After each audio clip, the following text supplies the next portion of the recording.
Johnny Dollar. Pat Fuller, Johnny. Universal Adjustment Bureau. Oh, no, Pat, please. Forget you ever heard of me. Now, what brought that on? I don't want another assignment right now, that's all. Oh, you don't? I've been going too hard lately, Pat. I'm tired, and I need to get away for a few days for a good, solid rest. Well, who said anything about an assignment? Now, don't tell me you're wasting company time and money just to call up and pass the time of day. No, I called to read you a telegram or a cable or whatever it is. Oh? And, brother, what a message. It'll make your eyes pop. Who's it from?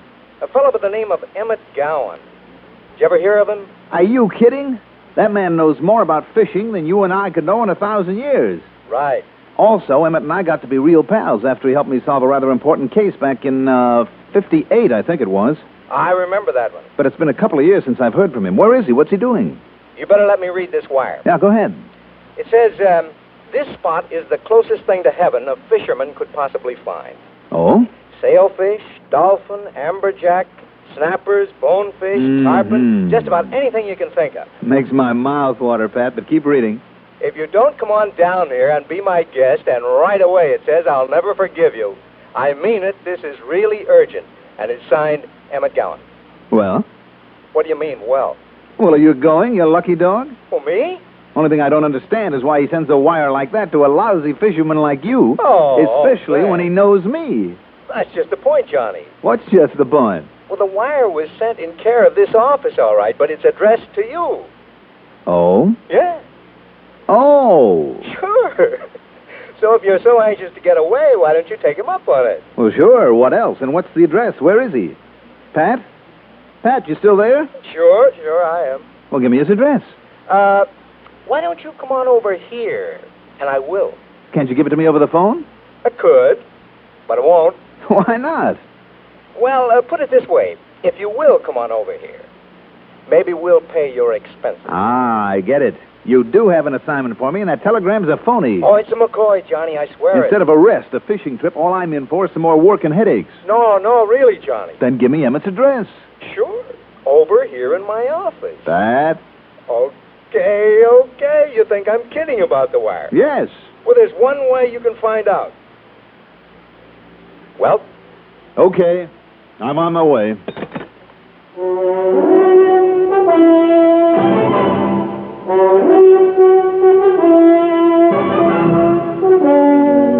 The CBS Radio Network brings you Mandel Kramer in the exciting adventures of the man with the action-packed expense account, America's fabulous freelance insurance investigator. Yours truly, Johnny Dollar.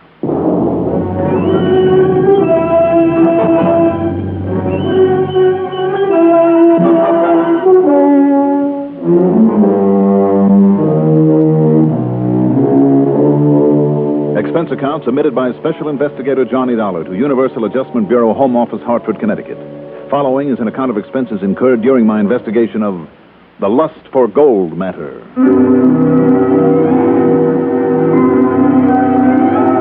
Expense account item 1, $1.20 for a cab into Pat Fuller's office. Much to my surprise, he hadn't been kidding. I mean about the wire from Emmett Gowan inviting me to enjoy what he claimed to be the greatest fishing in the world. And where? On the little island of Cozumel off the coast of Mexico.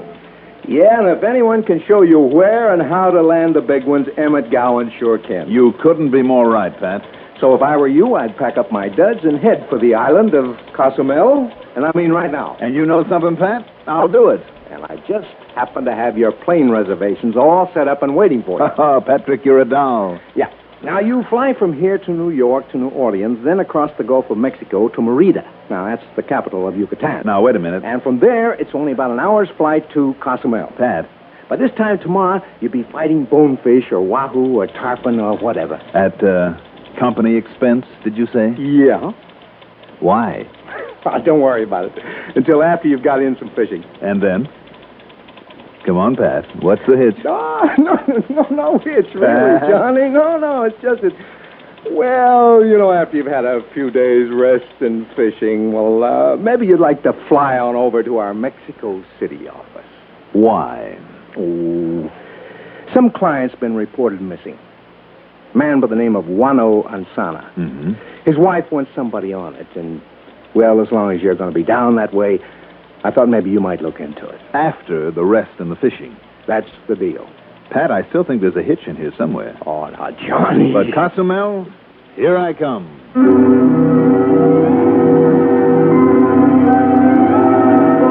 Expense account item 2, $7.30 for a taxi back to my apartment, where I packed my bags, and then late in the afternoon, another taxi to Bradley Field.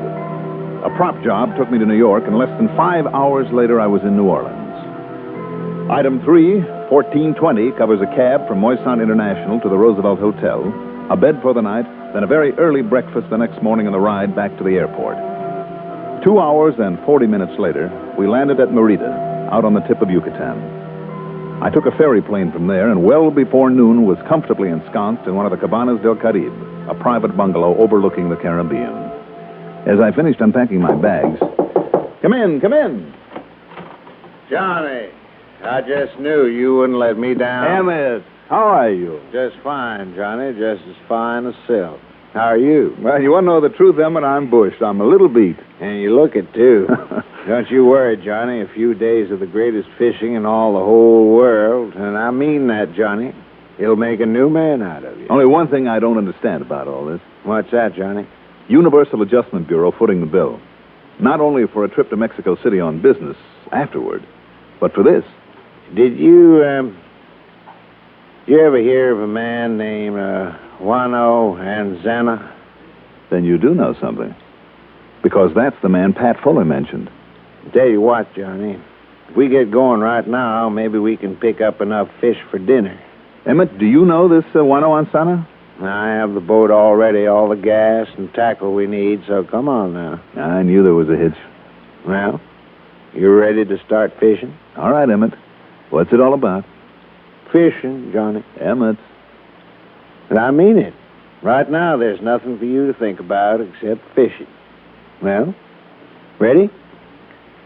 Okay. I'm ready.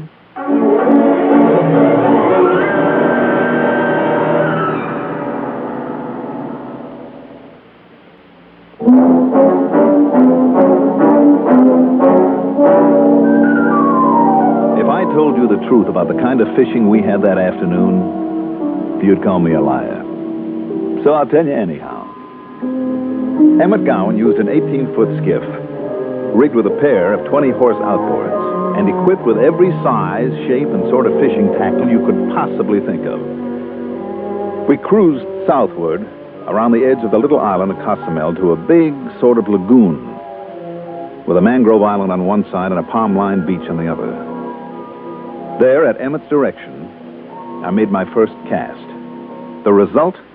A fighting mad tarpon that nearly tore my arm from the socket before I could finally work him alongside the boat and release him. On the second cast, a hefty snook made my reel scream. The third got me a moon-eyed snapper. The fourth, a log barracuda.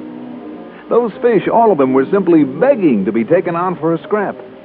Then when I tied into 3 tarpon in a row, I said it and I meant it. The fishing down there is almost unbelievable. By the time the afternoon was over, I was completely but happily exhausted. Felt better than I had in months. And by the time I lay my weary body on the bed that night, I'd completely forgotten all about the insurance investigation business. And that's something. Early the next morning, about the time the sun came up, Emmett made a careful appraisal of the weather. We climbed into his boat again and set out across the 18-mile strait between Cozumel and the Yucatan mainland. Yes, sir, Johnny. You look better already. Emmett, I feel great. Where are we heading for today? Over toward my Boca Pala fishing camp on the other side, or rather a little north of it, up towards Matanceros. Matanceros? Haven't I heard that name before? An old sunken ship there, Johnny, an old Spanish galleon. Oh, sure, I remember now. A lot of treasure hunters have worked it over. Yeah, including Senor Juano Anzana. That name again. That is, until he found another wreck the other day, a smaller one. Who is he, Emmett? Why all the mystery? What have you and Pat Fuller cooked up for me down here? Well, let's put it this way, Johnny. It's the Piñana, that other sunken vessel we're heading for. Yeah? And the Piñana is where maybe we'll use this scuba, this skin diving equipment I brought along this morning. Yeah, I see it here. But, no spears? Well, let's say that now the weather's calmed down enough, we're just going to explore it. This, Wano and Sana found the wreck? Yes.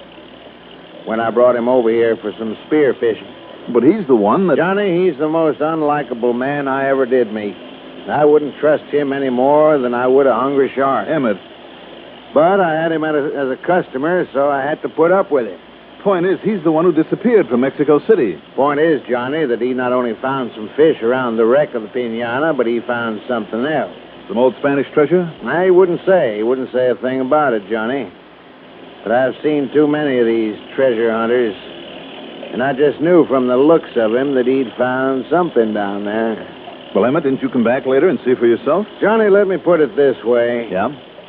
After all those years of fighting for the almighty dollar up north, for the first time in my life, I'm completely contented. I fish a lot, I write a little, do some guiding. Gives me everything I need to be perfectly happy. I see what you mean. So why should I spoil it all by trying to find, then trying to hide, and then trying to spend the thing that causes other folks so much misery? Pretty unusual attitude, Emmett. Maybe so. But I guess it has its points. Johnny, I don't want anything, not anything, to interfere with this paradise I've found for both myself and my wife, Claire. That's why I didn't come back here to the wreck of the Piñana, because I was afraid that I might find some treasure in it. But you think that Wano and Sana did come back, huh? Well, that unholy gleam in his eye, Johnny, I felt sure he would. So that's it. So when I got a phone call from his wife in Mexico City that he hadn't come home, and the radio message from your Mr. Pat Fuller at the insurance company yesterday... Then your wire to me was the put-up job, Emmett, between you and Pat. No, in a way, I guess. But he did make me promise to get you a good rest and a lot of fishing. Now, I suppose the first thing to do is examine the wreck and see if we can tell if Ansana has come back to it. And, of course, Johnny, if he's there and working on it, well... Sure. That'll explain his disappearance from home. Emmett.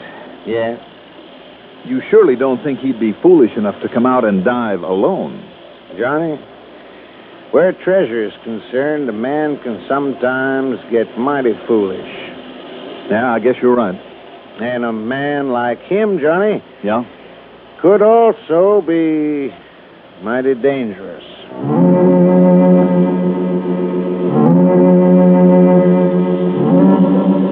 A few minutes later, at the outer edge of a little cove, he pointed out the vague shadow of the wreck, in some 40 or 50 feet of water, and almost entirely hidden by a sort of coral overhang. Emmett cut the motors, and we drifted into the beach. As we slid the boat up on it... Now, there we are.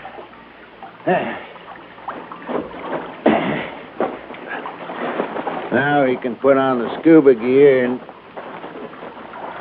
Johnny, look. Yeah, I see, Emmett. Somebody else been here with a boat, too. Yes. Pulled it over into those bushes. Palmettos, whatever they are. The bushes have hidden it. So he is here. Mr. Ansana? Senor Ansana? I'll go take a look.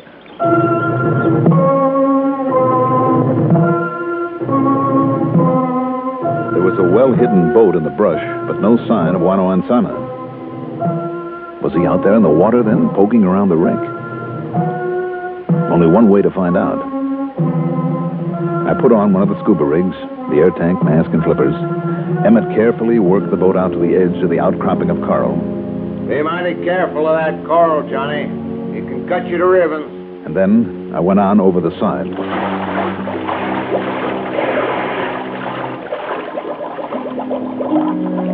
I was amazed at how clean and clear the water was down there. Once my eyes got used to the pale green light, I could see for literally hundreds of feet in all directions. The water was warm and comfortable, too. Myriad tiny fishes with all the colors of a rainbow dashed in and out of holes in the coral. And here and there, a huge one hung motionless, looking warily at me, the intruder. as I slowly descended into his realm. Then he casually turned and swam away. A rather large shark gave me the beady eye at one point, and then decided to ignore me. As for the wreck of the little schooner Piñana, finding it was easy. But so, a few minutes later, was finding something else. Wedged in there between a couple of barnacle-covered timbers was the body of a man.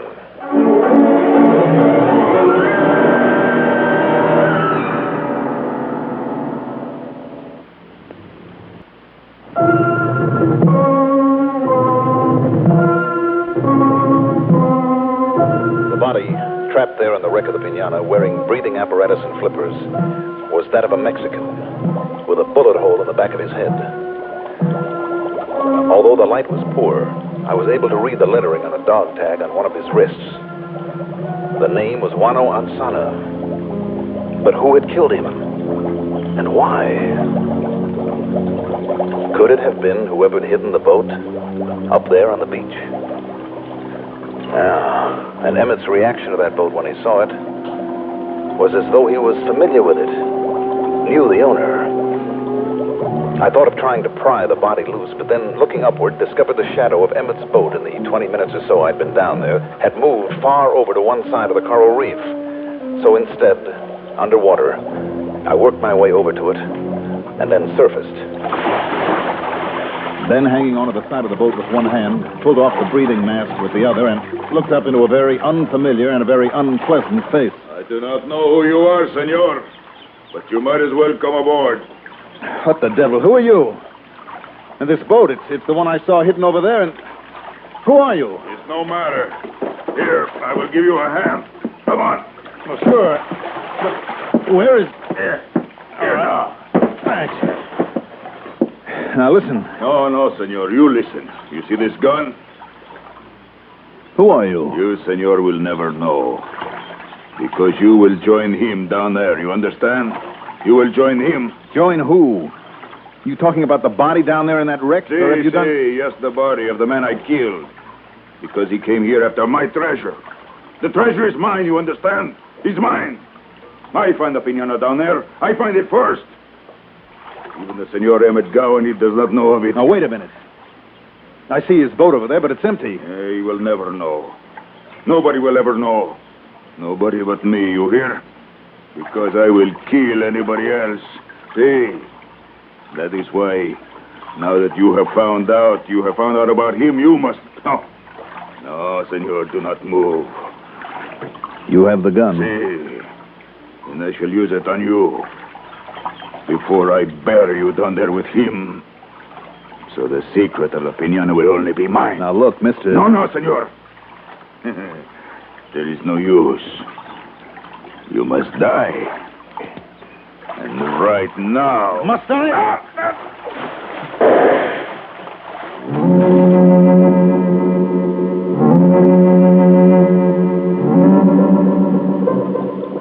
After capsizing his boat, I suddenly found that in my struggle with him under the water, I was not alone. From somewhere over near the wreck, Emmett Gowan appeared in his scuba rig. Subduing our unfriendly companion was easy, and when we finally hauled him up onto the beach, completely tamed, out cold, as a matter of fact... Well, it's this way, Johnny. Like I said, he'd had a bad gleam in his eye, and it was more than just from a lust for treasure. It was like you'd think of madness. You're talking about Juano Ansana, down there in the wreck. In the wreck? Yes. I found his body down there, Emmett. A dog tag on his wrist. No, Johnny. This one's Ansana. What? Yes, sir.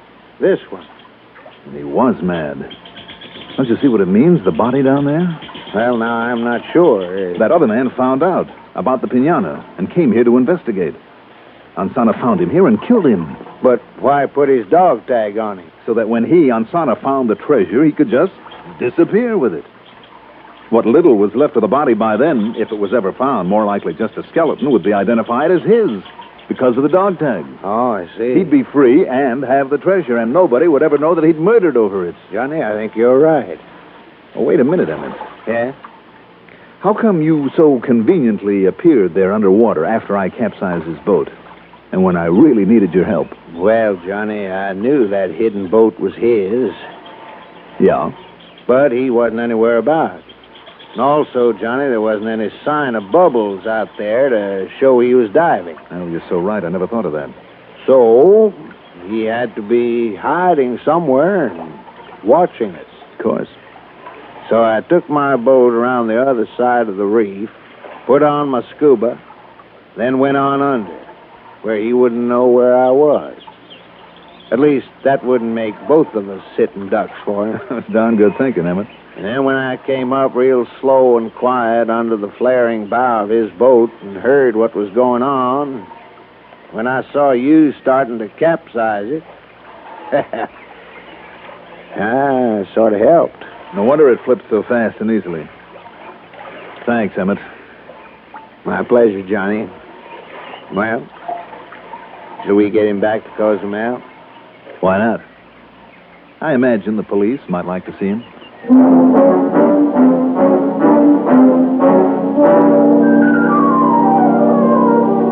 You know, the ironic part of it all is that there wasn't one single dollar's worth of treasure in the wreck of the Piñana. So he had murdered for nothing. And now, of course, we'll have to pay for it. Expense account total after 4 more days of absolutely fabulous fishing. Ah, wait a minute. This one's on the house. Yours truly, Johnny Dollar.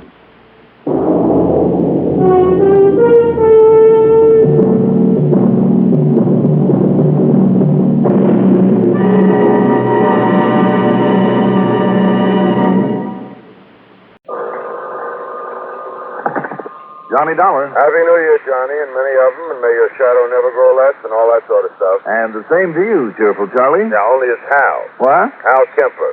You know, Eastern Liability and Trust. Hal, how are you? What's a good word? You made me plans for dragging in the new year in the usual fashion? Oh, in my usual fashion, yes.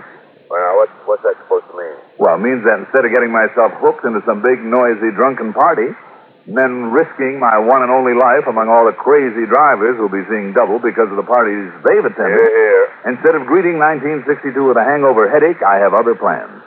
Oh, yes, I forgot. That luscious little damsel you've been courting all these years, Betty Lewis. Well, that's just the trouble, Now, Hal. what's the deal, Johnny? Quiet little supper, just the two of you over at her place with a log crackling on the hearth and candles on the table, all that sort of stuff. Oh, I'm sorry, Hal. And at the stroke of midnight, a glass of sparkling champagne to match the sparkle of her lovely eyes. How am I doing? I guess right? Not quite. Betty's out in Ohio spending the holidays with her folks. Oh, well, good. What's good about it? It means you have no plans.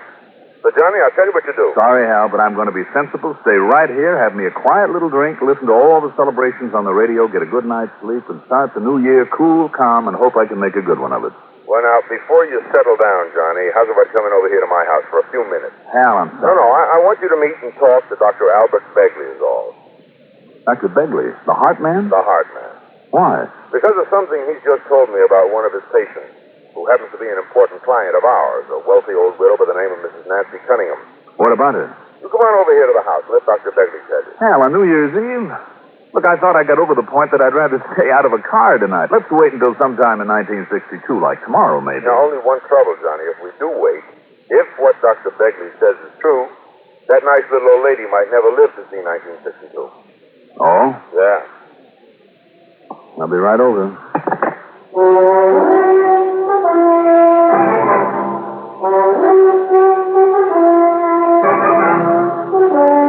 The CBS Radio Network brings you Mandel Kramer in the exciting adventures of the man with the action-packed expense account. America's fabulous freelance insurance investigator, Yours truly, Johnny Dollar.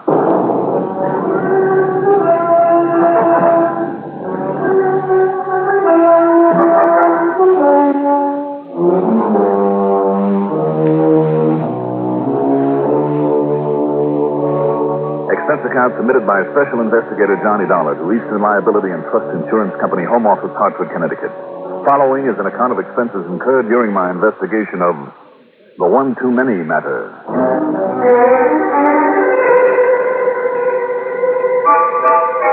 Expense account item 1, $480 for a tank full of gas from my car. Then, for 2 solid miles, I had to duck and dodge a flock of the darn fool drivers who'd already started to celebrate, and far too many of them might end up on a slab in the morgue. When I got to Hal Kemper's house, I could see that he and his pretty wife Doris were planning the quiet kind of evening that I'd have been able to have had with Betty Lewis if she'd stayed in town. Hal immediately swung me into the den where Dr. Albert Begley was waiting. He was a short, stocky, gray-haired, clear-eyed man of about 60, I'd say, with that rare combination of gentleness, kindliness, and quiet efficiency that makes for a good family doctor. Glad to know you, Mr. Dollar. Dr. Begley? And I'm particularly glad that Kemper here was able to get hold of you on short notice. Well, what I'm glad about is that Johnny had no plans for tonight, so there's nothing to keep him from going right on over there. Yeah. Now, just wait 1 minute. Go on over where? Have I walked myself into some kind of a trap that you two innocent-looking connivers have set for me?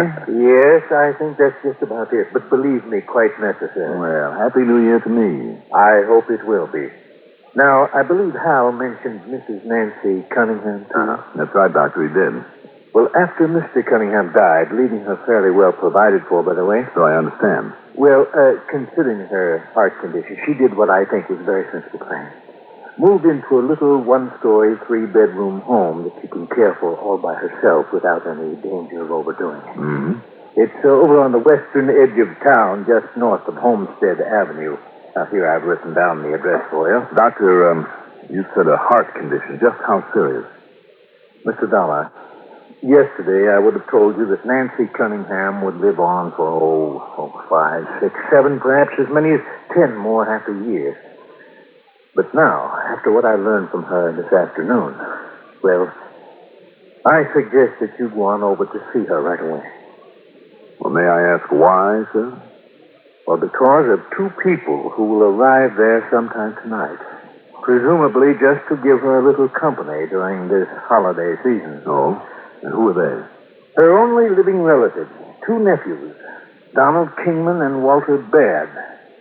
They're the last of the line, Mr. Dollar, and therefore Mrs. Cunningham's heirs to both her estate and, I understand, a considerable amount of insurance. Considerable is right, Johnny. Now, I telephoned Mrs. Cunningham that you're on your way, and she'll put you up there just as long as necessary. Well, how long is that supposed to be? As long as those two nephews are with her. After that, we'll see. Well, now, Dr. Begley, just 1 minute. Yes, yes. Do you mind telling me just why you've taken it for granted that I'll go along with this? Not at all. You see, I am firmly convinced that one of those young men is going there for only one purpose. And what's that? To murder Mrs. Cunningham. Doctor?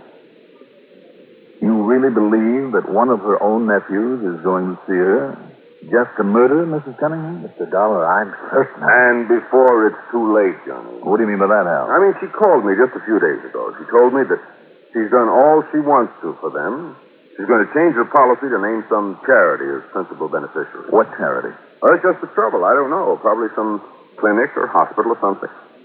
Anyhow, she said she'd talk it over with me sometime next week, but not before. So, meantime, the boys are still in. Well, the mere fact that they're going to spend New Year's Eve with her. Before she can change her policy, Mr. Dollar. Before they can be cut out of it, don't you see? The only time they ever went to see her before was when they needed money. But now, all of a sudden, they're being good-hearted Joes. Keep her company. Help her welcome in the new year, huh? Well, I don't believe it. I agree with the doc here that one of those guys is going to get her out of the way, while they can still benefit by it. You say one of them. And you said that too, Doctor. Well, which one, Walter Baird or Donald Kingman? Well, that's just it. Even though they've certainly never looked or act like the sort who could do such a thing, there's still the evidence, Mr. Donald. What evidence? Well, during Donald's last visit, while he was away from the house, a couple of gunshots crashed through the window, narrowly missing her. Oh? The police were able to trace those shots to Donald? No, it was Donald who called the police, made them investigate. And if that wasn't done just to take suspicion off himself... Now, just wait a minute, Hal. What did the police find out, Doctor? Nothing. They decided those shots were strays, fired by some careless youngster over in the woods. And they let it go at that. I see. Well, it could have happened that way. Yes, I know. But I also know that when he was just a little tight, Donald was quite a rifle shot. Another thing, Mr. Yes? Dollar. That evening when he left, it was bitter cold, so the heat was on in the house. It was on low. She'd planned to leave it on overnight. But it suddenly went off completely. Well, now, Dr. Begley, Well, if I hadn't happened to drop by and discovered where a small cotter pin had jammed in the regulating mechanism, where it could have been placed by a human hand, Mr. Dollar, you remember that. Why, do you know that she could have frozen to death that night? Doctor, you know as well as I do that neither of those things can be called real evidence of an intent to kill her. I don't believe it. Mr. Dollar, I believe that one of those boys, possibly both of them, are planning to kill her. And now that she's planning to change her insurance. They haven't much time. Do they know that? Well, they must. But you're not sure. Does it make any difference? Don't you see, Mr. Dollar? They don't get her insurance until she's dead. That's the point, Johnny. And unless she dies before she can change the beneficiary. Well, don't you see, there can be only one reason why they give up the sort of big party or dance those boys would usually go to on a night like this and spend their New Year's Eve with her. Or am I just acting like a suspicious old fool? I don't think so. You, Johnny? I don't know, Hal. Tell me, where do Walter Baird and Donald Kingman live? Up in Springfield. Together? No, just a couple of apartments up there. Neither of them is married. Mm-hmm. How old are they, by the way? Oh, middle 20s. Don is assistant manager in a supermarket, and Walter has a job in a bank, I think. Yeah. Doctor, did Mrs. Cunningham tell you what time she's expecting them? Sometime this evening, she said. In other words, Johnny, you better get on your horse. Okay. I'll go on over and see her.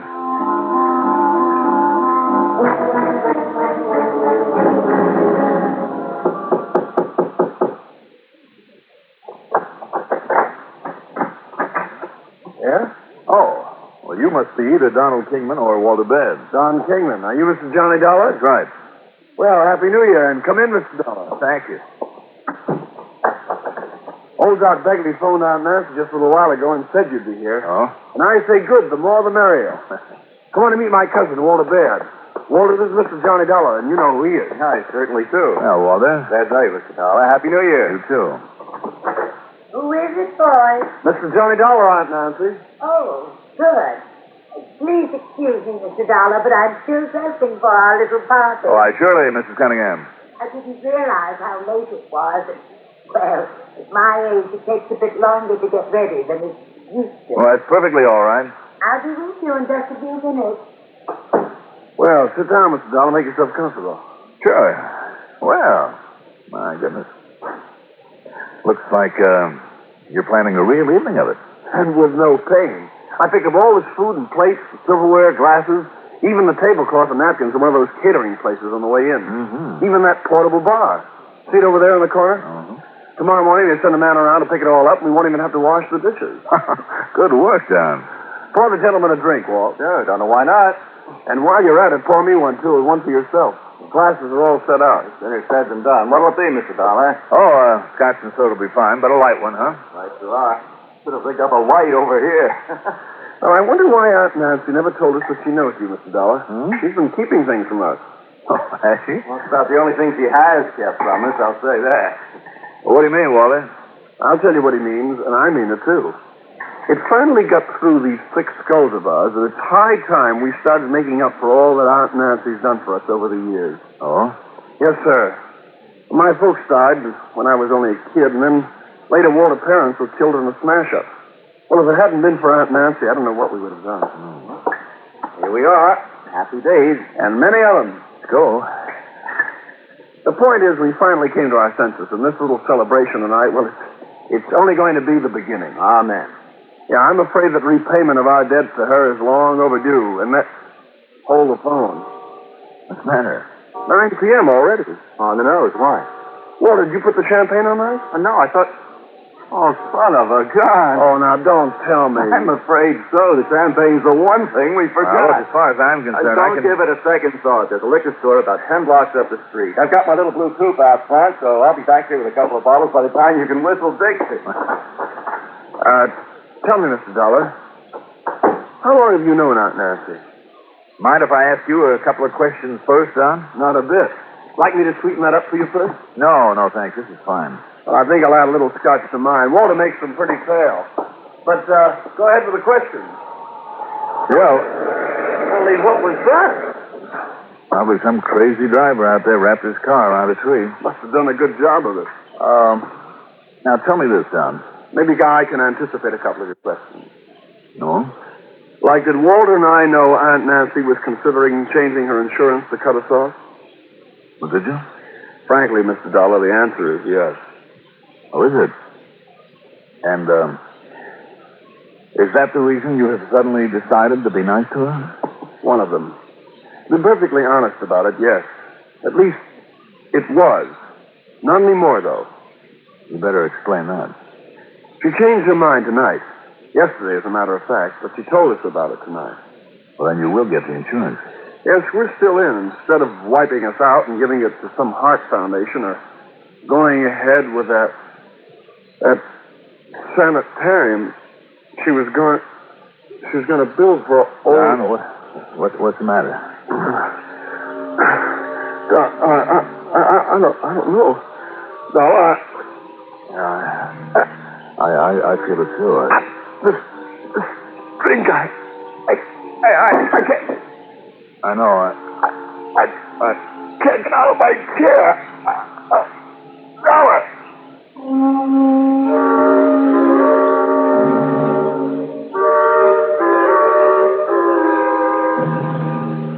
All of a sudden, the world turned completely black. I vaguely remember rolling off my chair onto the floor and then nothing for what seemed a century or two. Finally, in a sort of a daze, I could see a policeman standing above me and feel the flat of his hand slapping me in the face. Hey, all right. All right, come on, Dollar. Wake up.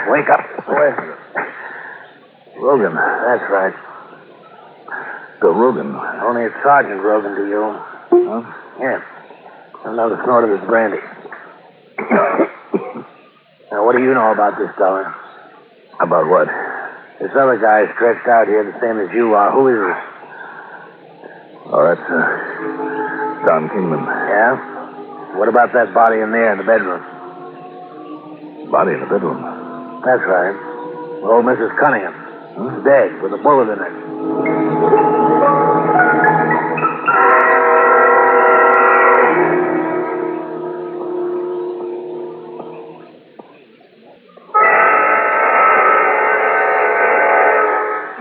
Rogan, you say that Mrs. Cunningham has been murdered? A 22 bullet right in the head. Good Lord. One of the other boys was up the street looking into a car crash. He heard the shot, radioed for me to get over here, and I busted my way in, and, well, what do you know about it? All I know is that Don and I were sitting here having a drink.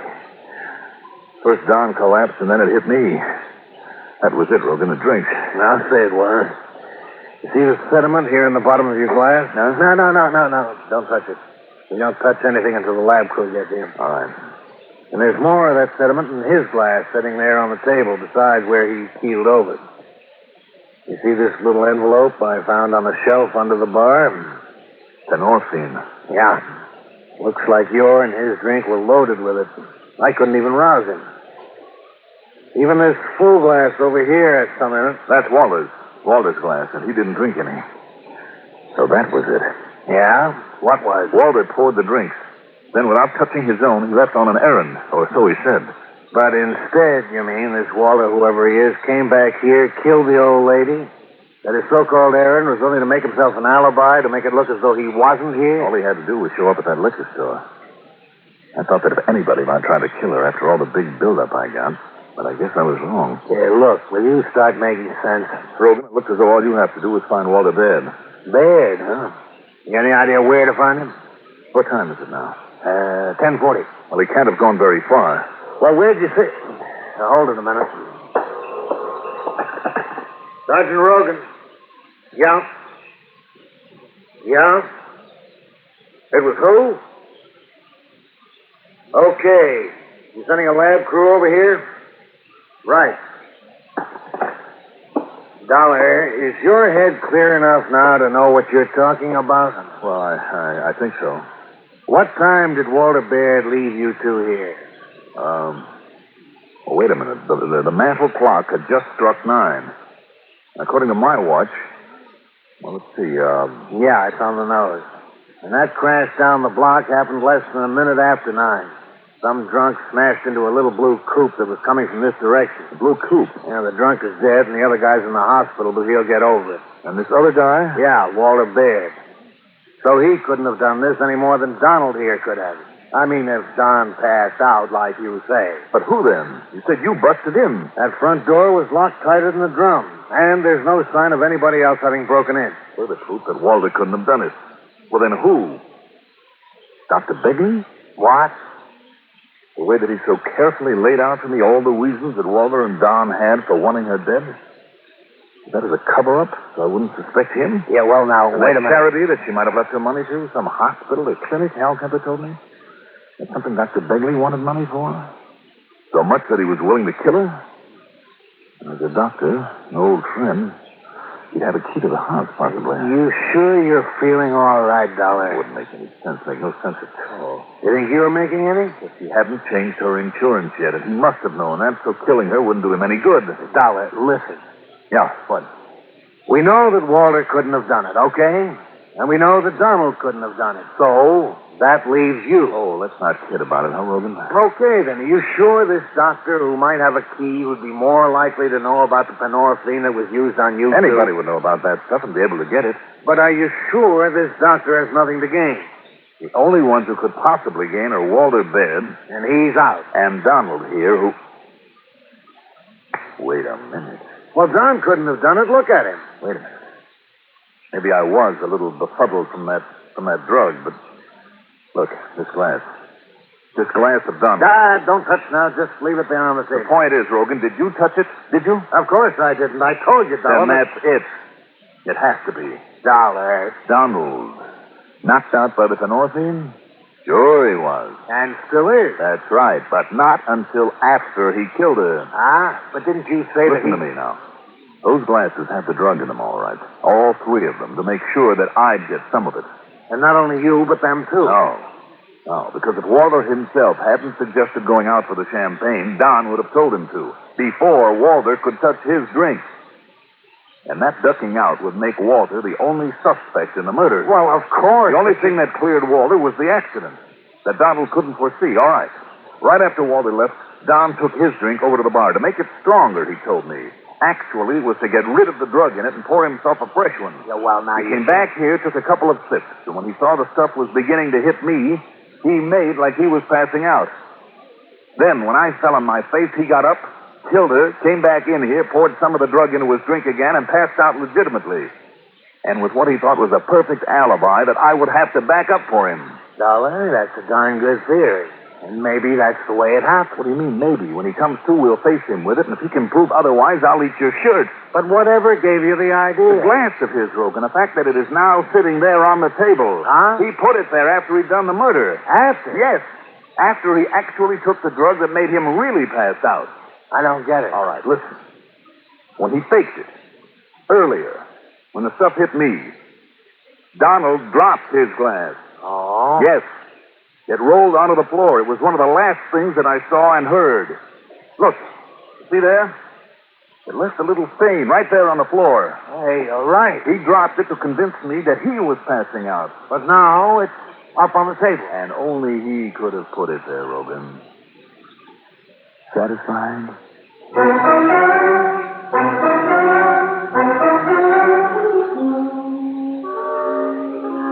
When he came to, and we told him how he'd worked it, how he'd made the mistake of setting the glass back on the table, told him we'd made a paraffin test of his hand to prove our point. Well, Don not only confessed, he showed us where he'd hidden the gun. Expense account total, $4.80 for that tank full of gas. Yours truly, Johnny Dollar.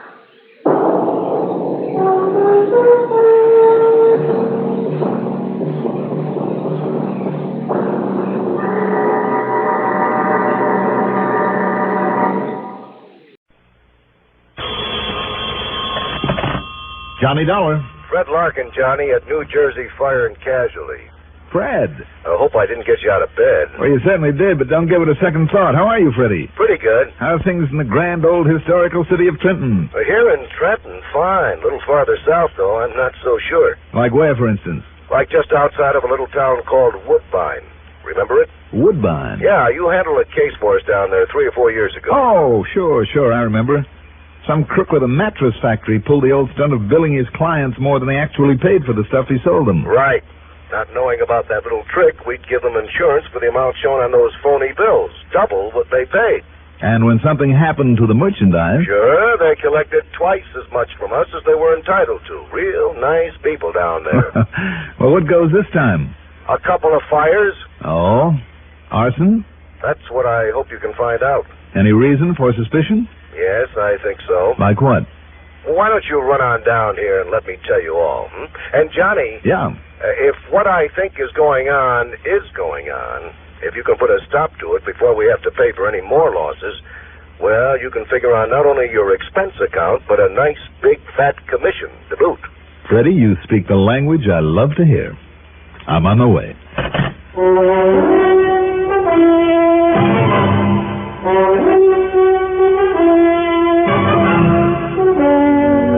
The CBS Radio Network brings you Mandel Kramer in the exciting adventures of the man with the action-packed expense account, America's fabulous freelance insurance investigator. Yours truly, Johnny Dollar.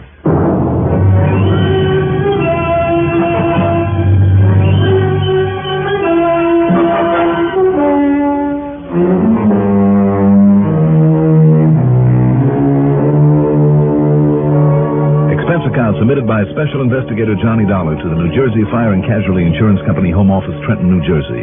Following is an account of expenses incurred during my investigation of the terrible torch matter.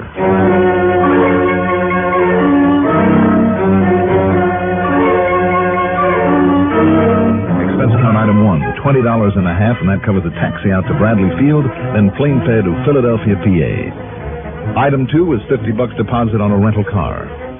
I headed north on Lucky 13, crossed the Delaware at Morritt, than George Washington did, I might say, and landed in Trenton, the Jersey state capital, shortly after noon. Since Fred Larkin's office is right there on State Street, I made like a starving Armenian. He took the cue and hauled me over to Hildebrecht's for lunch. What makes me believe it was arson and there'll be more of it? Well, I'll tell you, Johnny. You think there'll be more of it, Freddie? Unless you can throw a monkey wrench in the works. How well do you remember Woodbine, Johnny? Oh, I don't know. Mostly farm country down there, as I recall. That's right. And acres of sandy soil, scrub oak, and pine trees. But in the little town itself, there's a hat factory, a couple of dress factories, and the Golden Bedding Corporation, the plant you investigated before. And which one of them burned? No. The 2 fires that we've had to pay for so far. 2? They occurred just outside of Woodbine, about halfway between Woodbine and Dennisville. Mm-hmm. Now, because those plants in town I mentioned seemed to have done pretty well, some promoter came along, bought up a couple of 100 acres, and promoted a little industrial section big enough for nearly being a factory. I see. Well, it's sort of a funny place for that kind of thing, though, isn't it, Freddie? Well, that's just the point, Johnny. It's a lousy place for such an operation. Too far from any of the regular supply sources, a long way to ship their finished goods. All their fuel and power have to be imported, labor's hard to get, and so on. Yeah. In other words, the big pitch for those companies to get out of the high rent, high labor cost area didn't mean a thing. They've been slowly but surely going broke. And there's nothing like a good fire to pay off the bills, provided there's plenty of insurance. Right.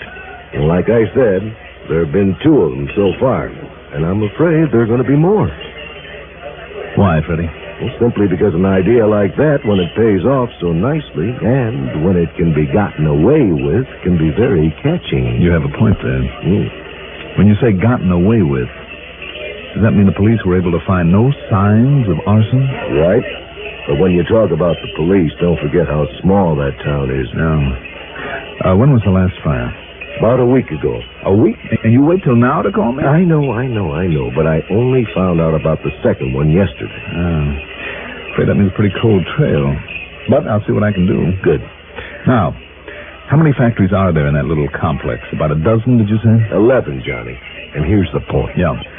8 of them are owned by people who are one way or another related to each other. No wonder you're afraid the idea might spread. Right. All right, I'll tell you what I'm going to do. I'm going to call in some help. In the form of Smokey Sullivan. Smokey Sullivan? That's right. Smokey? Yep. That sounds like the name of somebody who'd commit arson. He's one of the best, Freddie. What? Smokey probably has set more successful fires than you and I ever heard of. He got away with it for years. Well, then I don't understand. Since doing time, he's gone legit and is of more help to me over the past 4 years than anybody else I can think of. Well, just the same, Johnny. But he knows more about firebugs, their methods, their eccentricities, the little trademarks that some of them leave behind than any man alive, believe me. That's why he's been of such use to me. Oh, okay, Johnny, if you say so. You know what his job is right this minute? What? He's a kind of consultant for an arson squad up in Boston. It's been made a matter of public knowledge. As a result, arson up there is pretty much a thing of the past. No kidding. No kidding. Well, in that case, of course. He's on the payroll, too? Well, whatever you say. Good. One more thing, Fred. Yes? Is there any kind of a bank there in Woodbine? I don't know. I imagine not, but there's a loan office that I guess kind of serves as a bank. I know that some of our checks have been cashed through it. Good. Not much more than a one-man operation, though, I understand. All the better. Is it? Why? Well, could be a mighty good source of information for me. Oh? Yeah. How? And for what kind of information? Let's just wait and see.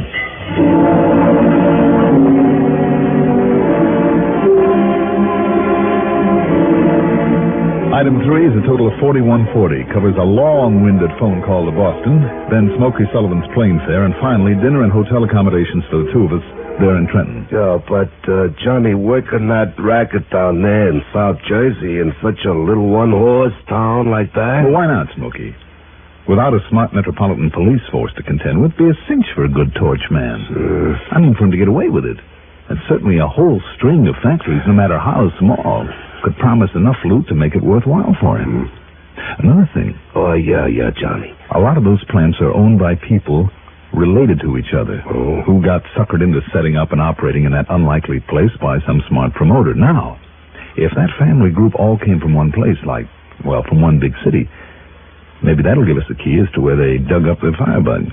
Who knows? Maybe that gang has used an arsonist before, or wherever they operated before.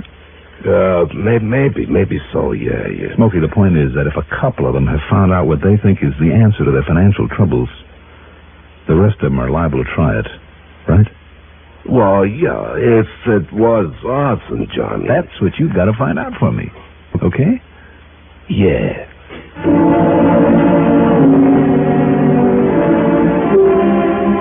Early the next morning in my rental car, we headed south, through what's known as the Piney Country, passing towns with such colorful names as Mount Holly, Indian Mills, through Hamilton, Mays Landing, and Tuckahoe. Finally, Woodbine. After signing in at a motel, I gave Smokey the car keys and told him he was on his own while I paid a visit to the loan office. Smokey understood and took off. As for the loan office, it was just what Fred had thought, a one-man operation. And as for the owner, Mr. Hanley M. Becker... What's that? What? You want to know what, Mr. Dollar, did you say it is? Dollar? That's right. Johnny Dollar. What's your business here? Well, I'm a special investigator, Mr. Becker, for the company that's insured a lot of people and property down here in this section. Investigator, huh? That's right. And I want to know the financial condition of every one of the 11 factories at that little industrial complex outside of town.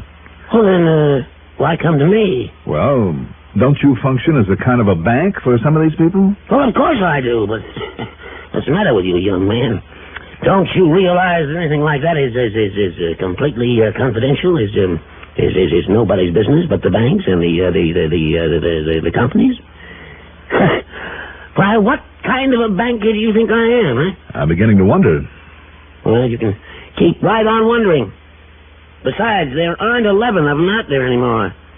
There's only 9. Thanks to a couple of fires. Yes, blasted.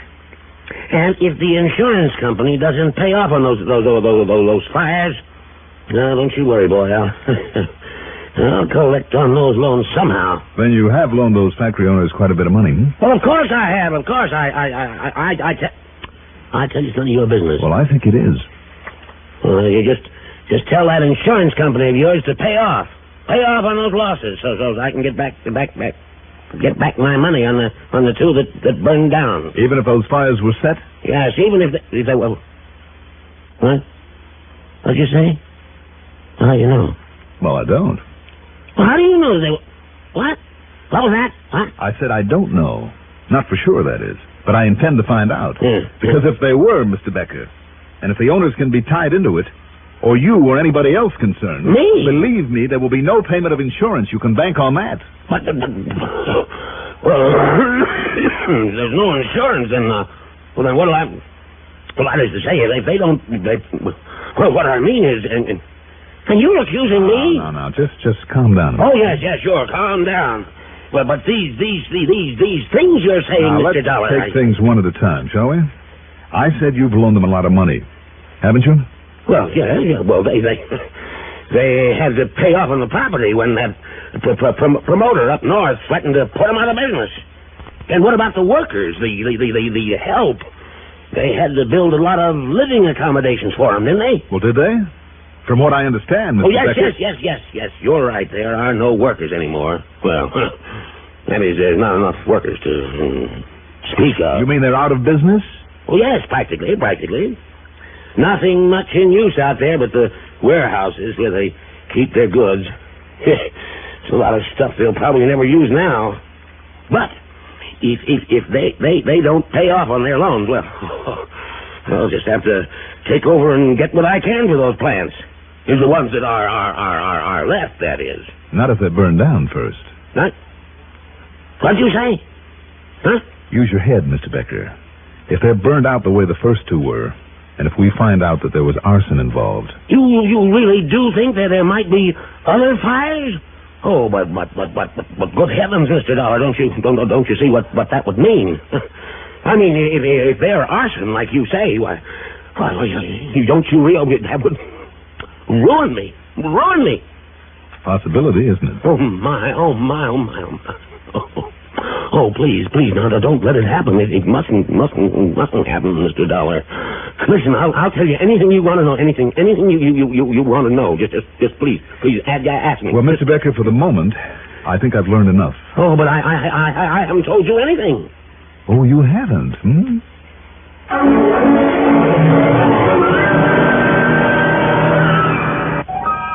I went back to the motel and waited for Smokey to come in with a report on what he'd learned at the scene of the two fires. Noon came, and I went out for a bite of lunch. That's item 4, $1.10. At 2 p.m., he still hadn't returned. It's funny. He could usually take one good look at the remains of a fire and know almost immediately if it had been sent. So perhaps he had found something to really get to work on. I hoped so. But to go ahead without telling me? That wasn't like him. When he hadn't appeared by 5 o'clock, I left word where I'd be and went back to the loan office. Mr. Becker was just about to lock up for today. Hold everything, Mr. Becker. Who's that? Oh, Mr. Dollar. Oh, it's quite all right, Mr. Dollar. Here, come in, please. Thanks. Yes, I've been thinking about what you told me this morning, Mr. Dollar. Yes? And if you're right, why, come in. Oh, you are in, aren't you? Yes. Just a couple of other things I need to know, Mr. Becker, and then a favor that I want to ask. Oh, anything, Mr. Dollar. All right, now, these factory owners that you loaned the money to... Yeah, for labor, housing, and plant improvement. For additional trucks and materials. Thousands, Mr. Dollar. Thousands. Oh, I'm sure. Yes. They just didn't realize, well, none of us realized that they wouldn't be able to make a go of things like the hat factory, the clothing factories here in town. Yes. These old established factories have no labor problem or a housing problem because they use people, from right here, the people here in town. Yes. Unlike these newcomers. All right, now, Mr. Becker, these newcomers, where did they come from? What? Oh, come from? Oh, Well, from up in North Jersey, from up around Patterson. You know, when all the mills, the silk business, and all the others, when they went into a slump up there. All right. Now, if I remember correctly, there were several big arson jobs up there. That means torchmen were available. That means these people would know about them, but know where to contact them if they wanted to. Well, so if Smokey's found out what I suspect he has... Smokey? My co-worker on this case. Oh? And apparently, Mr. Becker, he's found out something. But where and what it is, I don't know yet, because he has my car with him. Oh, you need a car? Oh, here, please, you use mine. There, you see? It's the one out there in front. Here, take the keys. Well, thank you. And if you need me, if I can be of any help to you... Just give me some directions.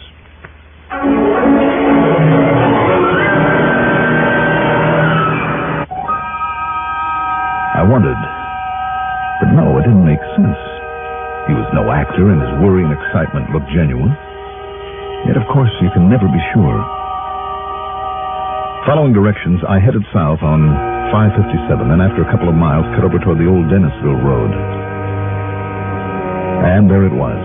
The group of 9 factories, obviously not in operation, and a couple of storage buildings, warehouses, all with weeds growing up around them. The same applied to a group of cottages. Shacks would be a better word, scattered out among some pine trees nearby. And then I saw my rental car. Not beside one of the burned-out buildings, but next to a big, windowless warehouse. There was no sign of Smokey Sullivan, but a metal side door on that storage building was open. Had he found another setup for a fire there inside of it? Well, there was one way to find out.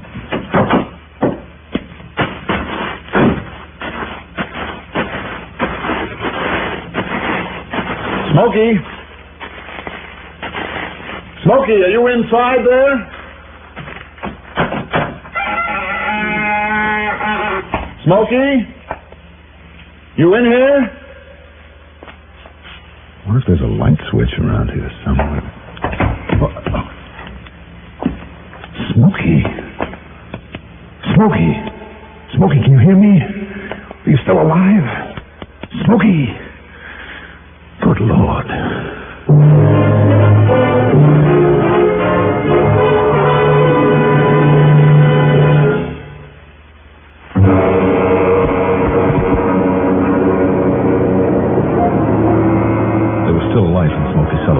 I carried him gently to the car and drove him back to the motel in Woodbine.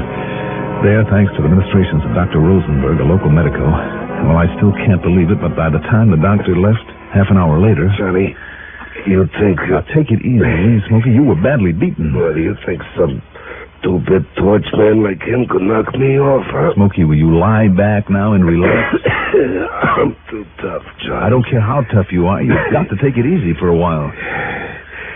It was Pete. What? Pete Larison, Johnny. Larison? Yeah, from up in Patterson. Oh? Yeah. It all ties together. Why did he do this to you, Smokey? Does Pete Larison know that you're working with me now? Well, I guess he thought I was trying to muscle in his territory. But if he saw you go there, Johnny, and if he knows who you are... Well, how could he? Well, you think he wouldn't? They all do.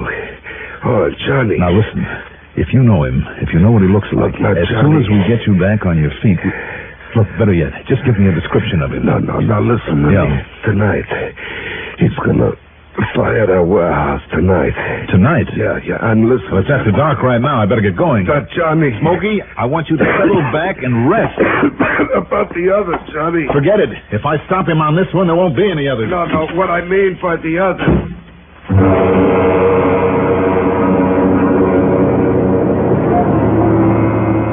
I got back to the warehouse and with a flashlight now, there wasn't a soul around the place. I thought. But as I slowly opened that side door again, I was almost knocked over by the smell of gasoline fumes. Then as I quietly swung the door closed and flattened against the wall, feeling around for a switch, suddenly all the lights went on. Don't reach for anything but the ceiling, Johnny Dollar. That's right. I see. You're Larison. That's right. Pete Larison. And you'd pull that trigger inside this gasoline-loaded place? Be a lot better than giving you a chance to draw and pull off a shot at me. Now, wouldn't it? Waller. Yeah, Pete? What? Right here in back of you, Dollar, so don't try nothing. You feel this? Oh, yeah, I feel it. Take his gun away, Waller. I'm sure he has one. Sure. Okay, I got it. Have you seen, Dollar, the elaborate preparations I've made for the little fire that we're to have here tonight?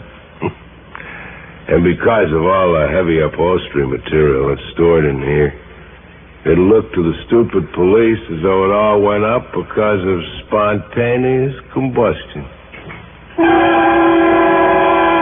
Elaborate preparation was right. Long, narrow strips of heavy felt soaked with gasoline spread out from where he stood like the rings of a spider's web. And the strips led to various stacks of upholstery material and piles of cardboard cartons he'd also soaked with gasoline. Then, moving toward me, he unrolled another heavy strip of felt, the main fuse for his operation. And you see, Dollar, all I have to do now is set a short candle on the end of this fuse right here by the door. So, then after planting you in here, I light the candle. And don't you see, if they can identify what's left of you, and if they do by any chance suspect arson, they'll think that you set this off. You, the great Johnny Dollar. Don't you know that Smokey Sullivan is still alive? They'd take his word against my perfect alibi. What alibi? By the time the candle burns down and starts the blaze, Walter and I will be sitting at his home with poor, foolish old Hanley Becker playing pinochle. Then he doesn't know about this. Becker? He doesn't know anything. He thinks we're just a couple of suckers from the city who might buy some of his overpriced farmland. No, Dollar, the only ones who know are the plant owners who've hired us. Well, thanks for that information. It's too late to do you any good. Walter. Yeah, Pete? While I take care of Dollar, you get those gasoline cans out to where we hid the car. Oh, yeah, sure. Just these two of them, ain't there? Yeah, now go ahead. Sure. Things happened then much faster than I can tell you about it. As Walter holstered his gun and turned to pick up the gasoline cans, I shifted my weight, and then as he passed in front of me and kicked open the door, I spun around against it. Grabbed away one of the cans, threw it over at Pete, and rolled out the door tight against the ground. And that's where Pete made his big mistake. In that room full of gasoline fumes, he pulled off a couple of shots. And went up.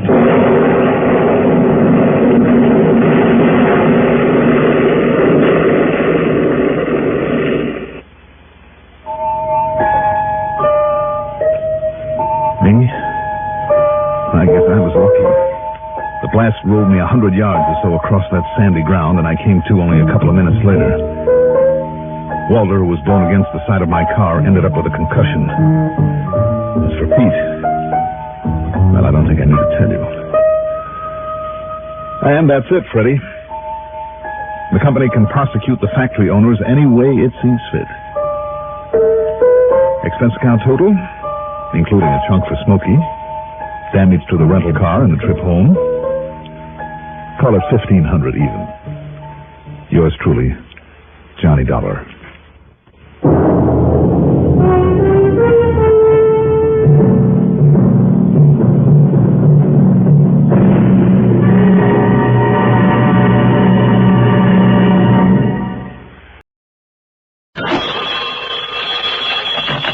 Johnny Dollar. Hi, Johnny. This is Ted Newberry over here at good old Union States Casualty. Well, hi, Ted. What's this I hear about you going off the deep end a couple of weeks ago and getting yourself engaged to, what's her name, Mary Ann Hooper? Idle rumor, son. Just idle rumor. Oh, since when does an idle rumor hit the society pages of the Sunday paper? Oh, that. You mean this was just another false alarm? Just a sly bit of skullduggery by Mary Ann's mother. She figured if it hit the papers, then I'd have to pop the question to her darling daughter. But Johnny, my boy, it backfired on her. How do you mean? When Mary Ann saw that blurb, she got so mad she not only won't speak to her mother, she won't even see or talk to me. Instead of you having to worm your way out of a romance again. Right. Thanks to dear old Mama, and without having to go through any soppy farewell scenes, I'm back in circulation and ready to play the field. Well, just you wait, though, Ted. Huh? When you do fall, and I mean all the way, including the marriage route, you are going to fall so hard the crash will be heard halfway around the world. No, Johnny. The only girl in this world I could ever really take seriously, who has the looks and figure and brains and wit and charm and all the other attributes. Oh, who that? Pandora. Pandora Peters, the most beautiful, most charming, most everything gal I ever knew. So when she does finally come to see me, see and talk to me, okay, what happens? Oh, tell me. All she wants to know is how and where and when she can see and talk to you. Well, you can't win them all, you know. What was that? You heard me, so it looks like you're the lucky one. And, she's really everything you say she is? Everything. So I smothered my feelings and set up a date for you, subject, of course, to your confirmation. When? Today, okay? Why not? What time? 2:30. That's about a half an hour from now. Great. Now, let's think about the place. It's all set. Oh, it is, hmm? Where? In this cozy, quiet little office of mine. Oh, now, wait a minute, Ted. That's what I suggested. That's what she agreed to, so that's the way it'll have to be. Oh, Teddy, you're a bum. Take it or leave it, Johnny. Well? I'll be there.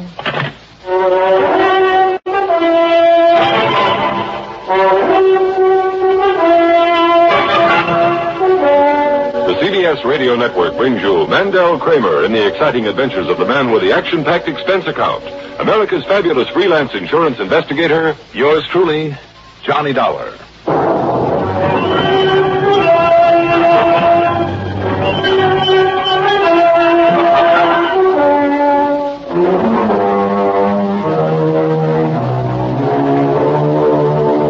Expense account submitted by Special Investigator Johnny Dollar to the Union States Casualty Insurance Company, Hartford, Connecticut. Following is an account of expenses incurred during my investigation of the Nugget of Truth matter.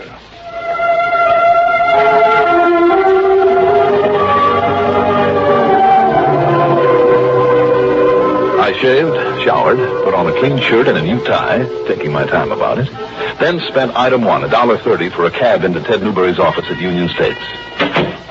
Ah, here he is, the answer to a fair maiden's prayer. You look like a million, Johnny. Hiya, Ted. Sit down, huh? Sure. But I thought I said 2:30. You mean I'm late? Late? Let's see, it's only 2:18. Oh, you really made time. After that pitch you gave me, what did you expect? Ah, that Pandora. Well, where is she? Oh, but there's one thing I just plain forgot to tell you. Yes, Teddy, like what? Johnny, she's married. Well, no reaction? Well, I suppose I could take off my jacket and mop up the floor with you. Well, let's say you could try. And certainly it is the very least you deserve. But what's the use? All that build-up was just to drag me out of my nice, comfortable apartment and down here to take on some kind of assignment. Now, just wait till you see her. Sure. But what's it all about, Teddy? Well, the guy to whom she's happily married is young Philip Truesdale Peters. Good family and all that, but no money. That is, not much at the moment.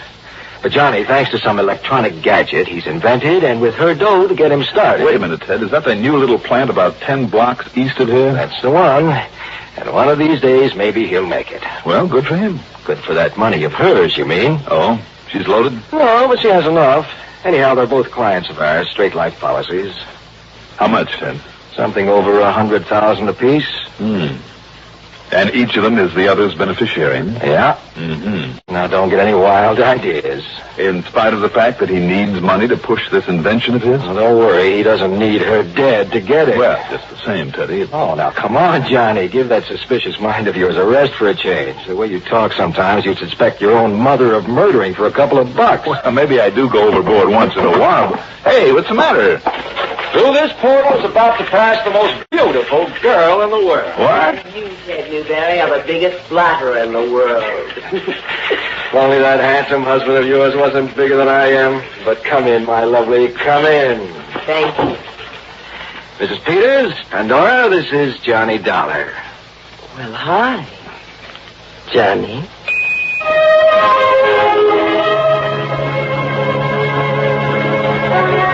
I'll say this.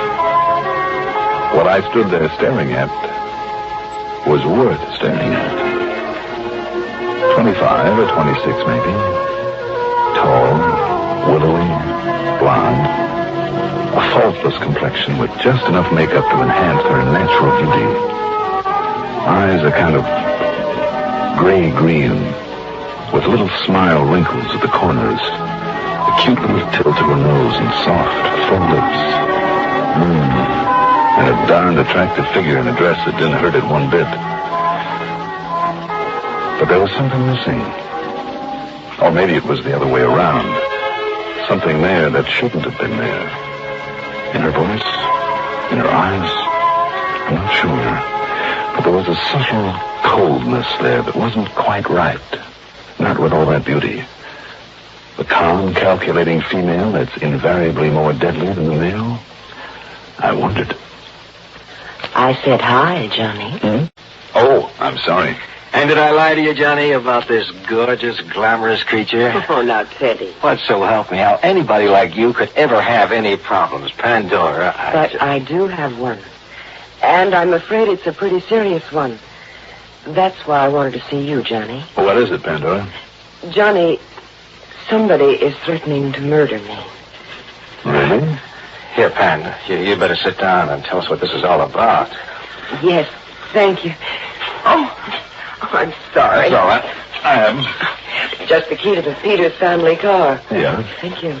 Wait a minute. What? Little charm on this keychain. How about that? Little golden skull. Very unique. Looks hand-carved. Well, it is, Johnny. From a single nugget that my grandfather found out in California back in the 1800s. Oh? It's my good luck talisman. Well, if you're being threatened, honey, you'd better hang on to it. Don't you worry, I will. But now, let me tell you. Yes, I think you'd better. Well, it started about 2 months ago. Little notes stuffed into the mailbox.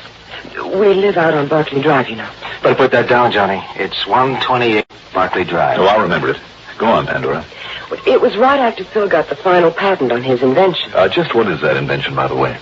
Oh, it's some kind of an electronic battery, I guess you'd call it. Just a tiny little thing that might be used in rockets or something. I see. And Philip hopes to make a lot of money with it. You don't sound too enthusiastic about it. Well, I wasn't. At first, Johnny. It looked to me and my lawyer like just a waste of time and money for him to work on it. But when those notes started, well, I told Philip to go ahead with it. At least until the money ran out. So he put up that little factory building, and he's buying machinery and all sorts of things for it. The threatening notes made you change your mind. Yes. Why? Because I'm just plain stubborn, I guess. Well, what'd they say? Well, the first one started out with a quotation, a kind of a religious thing. What was it? Do you remember? What profiteth it a man if he gain the whole world, but suffer the loss of his own soul? Uh-huh. And then it went on to say that for one person alone to profit from such a device was all wrong, was sinful. Unless you give it to the whole world, you'll be sorry. That sort of thing. That doesn't seem like such a dire threat, Pandora, and what's more, it was meant for your husband. Well, that's what we thought, Johnny. And Phil just laughed at it. He said it was the work of some crackpot. Just the same, Pan. He should have taken it to the police. Well, he did, Teddy. And their opinion? They agreed with Phil. Because of that word sinful, they said it was probably some religious fanatic, that such things happen all the time. But then more of them came. And they got more threatening. Threats against my life, Johnny. Your husband's life, you mean? Well, we still thought so. And the police gave Philip a sort of bodyguard for a while. But then yesterday, another one came in the mail. It was addressed to me, in my name. And it said... Yeah? It said that... Oh, here, Johnny, I made this copy of it. Well, let's see. Blind, foolish woman. It is you who are guilty. Because of your money in that device of the devil. It is you who must die. And very soon. Do you see, Johnny, why I'm worried now? Oh, darn well I'd be, you poor gal. Pandora. Yes. The police have the originals of the notes? Well, yes, but they say it's just the work of some fanatic who's trying to scare us. I don't think so now. Now I'm frightened. Now? What? You weren't frightened for your husband when you thought they were meant for him? Oh, well, no. Because, well, he just sort of passed them off. He laughed at them. The way the police did. But now, well, don't you see? Yeah, maybe I do. Now, what do you mean by that, Johnny? Or, maybe they're right. Maybe I am getting all upset over nothing. Maybe it's just some crackpot.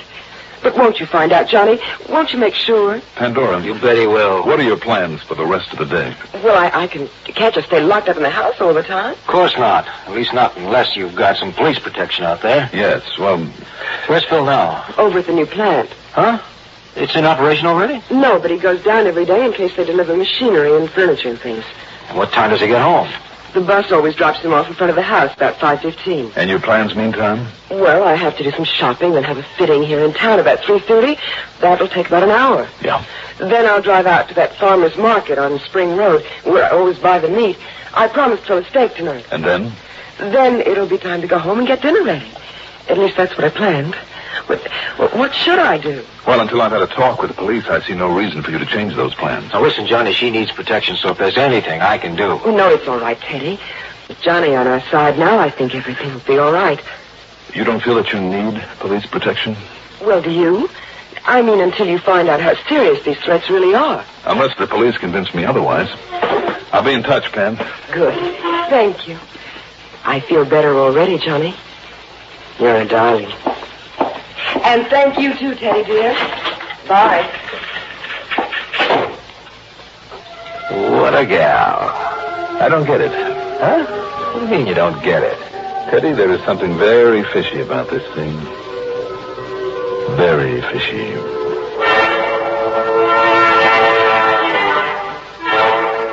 Expense account item 2, $1.20 for a cab back to my apartment where I picked up my own car, then headed out in the direction of the Peters home, way out on Barclay Drive. But after driving all of half a dozen blocks, the car suddenly conked out on me. By the time I got a tow from the auto club to a service station, then a repair job on my carburetor by the slowest mechanic I ever saw, it was after 5 o'clock. So instead I drove to police headquarters and talked to Sergeant Bill Budd. Johnny, I've been on top of this thing from the very first of those notes to Peters, or Louie's wife. And the last one apparently was addressed to her. The last one, yeah.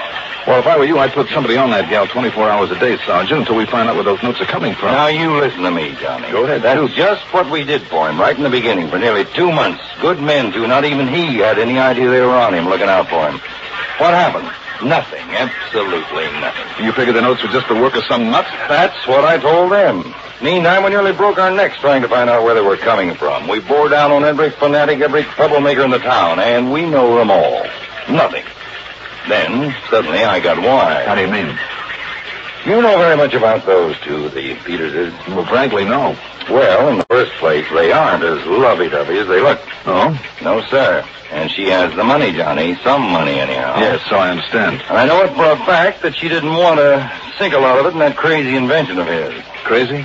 Well, he couldn't get any of the big companies interested in it, I know that. But he was bound he'd go ahead with it. You know what I think?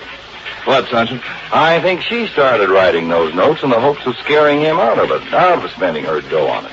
You see, if he did scare and quit by himself, then he wouldn't blame her for his giving up on it. And, Johnny. Yeah? That would explain how those notes were getting to him, in spite of all our attempts to locate the source. See? Well, it's a possibility, I suppose. But what about the one addressed to her? She hoped that would be the clincher, that's all. Of course, your little theory might explain why she didn't jump at the chance to have a bodyguard. You suggested that to her? Yeah. But there is still another possibility, Sergeant. You mean that he's been writing them? Mm-hmm. So nobody suspect him if he knocked her off to collect all her nice insurance money? Right. In other words, until we can clear this thing up. Wait a minute, Johnny. If you think I'm going to put tails on both of them, on their house, on that plant for 24 hours a day, no, Sergeant Budd. Mr. Peters. Sergeant, I knew it. I told you something like this would happen. And don't you see, after that last threatening letter, it was Pandora. It was she this killer was after. Now, wait a minute. Because it's been her money going into my invention, into the plant, and, this is terrible, Now, terrible. wait a minute. What do you want, Conroy? I'm sorry, Sergeant. I try to keep him from barging in this way. What's the matter with you? Aren't you going to do something about this terrible thing that's happened? Well, what terrible thing? You know what he's talking about, Conroy. Yes, sir, Sergeant. You see, I'm the one that found the body. The what, did you say? The body? Yes, don't you understand? Don't you understand? My wife, Pandora, she's been murdered.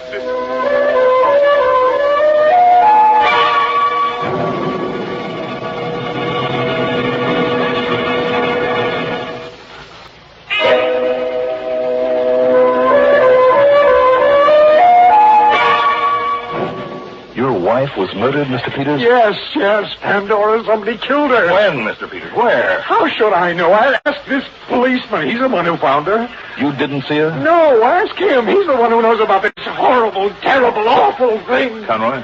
If only you'd taken those letters seriously, we could have prevented this. Mr. Peters, if you want our help, you've got to calm down and pull yourself together. Here now. Maybe you better take a slug of this. No. Now, take a I'm drink. sorry. Take a drink of this brandy. Now, go on. Go ahead. All right. Thank you. I'm sorry. Please, officer, tell them what you found. Yes, go ahead, Conroy. Well, I was out in my prowl car, you see, in the Spring Road section, my regular beat. Yeah. Well, somebody reported there was a car blocking that little side road into the woods about half a mile this side of the Spring Road shopping section, you know? Where, Pandora went to the meat market. Yes, she always bought the meat at the same place out there. And she said that for dinner tonight... Okay. I can't... All right, now, wait. Go ahead, Conroy. Yes, sir. Well, I investigated, and I found this car parked there with nobody inside of it, and the motor was still running, you know? Go on. So, well, I decided maybe I better look around, so I did. And that's when I found her, over at the side of that little pond that's out there, her head all bashed in. Oh, terrible way to... Can't you say some other way? Now, come on, please. Go on, Conroy. Well, I went on back to her car, cut off the engine, and then went back to the prowl car. Got on the horn to headquarters to Lieutenant Briggs. He's in homicide, you know? Yes, I know. Well, him and Doc Campbell arrived at the scene a few minutes later, and I told them all I knew, and they took over. To the best of my knowledge, they're still out there. Well, did you find the weapon that was used on her, Conroy? Oh, no, sir. You asked me, Sergeant, it got thrown into that muddy little pond. You'll never find it in there. Yeah, it may be. No, sir. I mean, with all the mud in the bottom of that thing? Yeah, Must be a layer of it 10, 12 feet deep in the bottom, you know? Yeah, okay. I mean, with all the trees around it. Okay, Conroy. And I know. Account of some kids trying to swim in it last summer. Conroy. One of them got stuck. I had to haul them out. And if I hadn't have gotten there when I did... Conroy, where and when did you find Mr. Peters? Oh, I drove right out to his house, Mr. Dollar. I figured somebody ought to tell him. I see. You were home by then, Mr. Peters? Yes. I was worried sick when I found she wasn't there and had left no message. It wasn't like her. And, well, after those threatening letters, I knew something was wrong. I knew it. And when this officer came and told me what he'd found, Pandora... Yes, sir. That's when he insisted I bring him right here to see you, Sergeant. Yes. You didn't take him to the spot out there in the woods? No, sir. He had me bring him directly in here. And, Sergeant, if you don't do something about this, if you don't find his killer... Look, we're going to do everything we can now, Mr. Well, if Peters. you'd done something before instead of just talking about it, this wouldn't have happened. Mr. Peters. No, there was nothing to worry about. It's only some crackpot, some troublemaker. It was a killer. Don't you understand that? It was a killer. I'm telling you, we're going to do everything we can. Mr. Peters. Now, excuse me, I got to take this here. Sergeant Bud. My wife has been murdered. Yes, he is, Lieutenant. For you, Conroy. Me, huh? Okay, thanks. Now. Yes, sir? Let's see now. Oh, yeah. I guess I... Well, gee, I'm sorry. Well, now what has he done? Yes, sir, Lieutenant. Sure, whatever you say. I'll be out there right away. Did you pull another boner, Conroy? Well, I stuck the keys to that car in my pocket after I turned off the engine. The lieutenant wants them.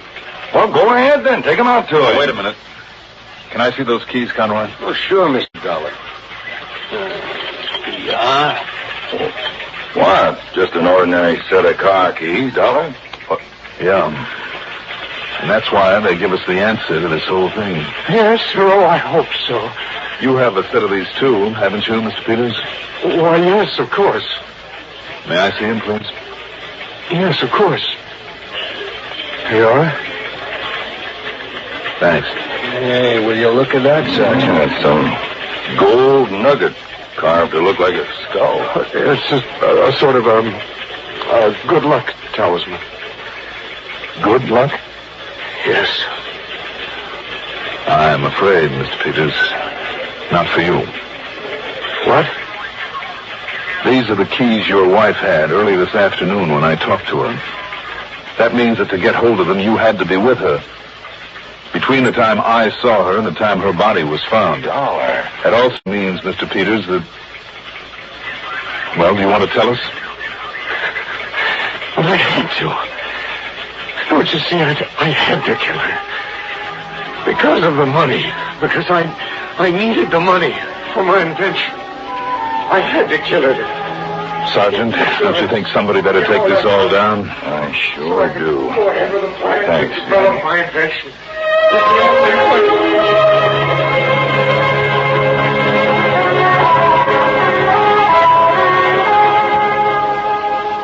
So, with that full confession, complete with signature, there'll be no problem. He did it. He'll pay for it. Expense account total, and I may as well include the work on my car. Do you think you can afford all of $20? Yours truly, Johnny Dollar.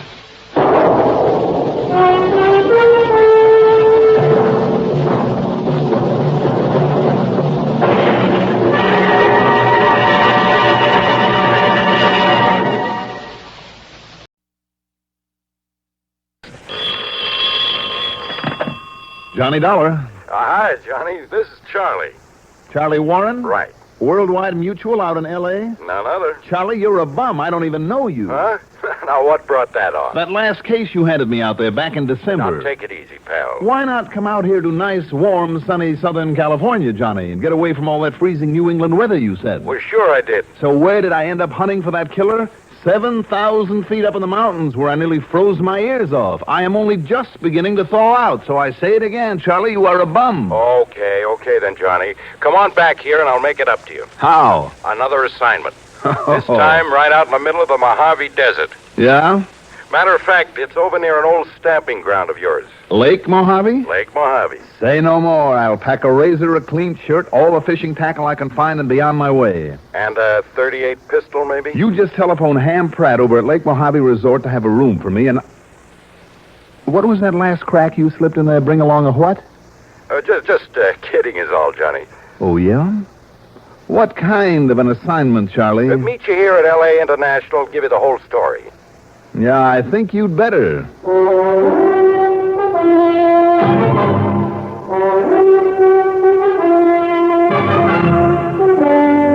The CBS Radio Network brings you Mandel Kramer in the exciting adventures of the man with the action-packed expense account, America's fabulous freelance insurance investigator. Yours truly, Johnny Dollar.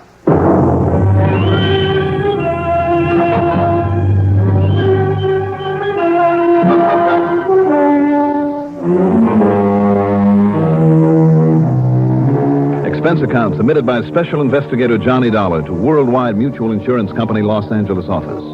Following is an account of expenses incurred during my investigation of the mixed blessing matter.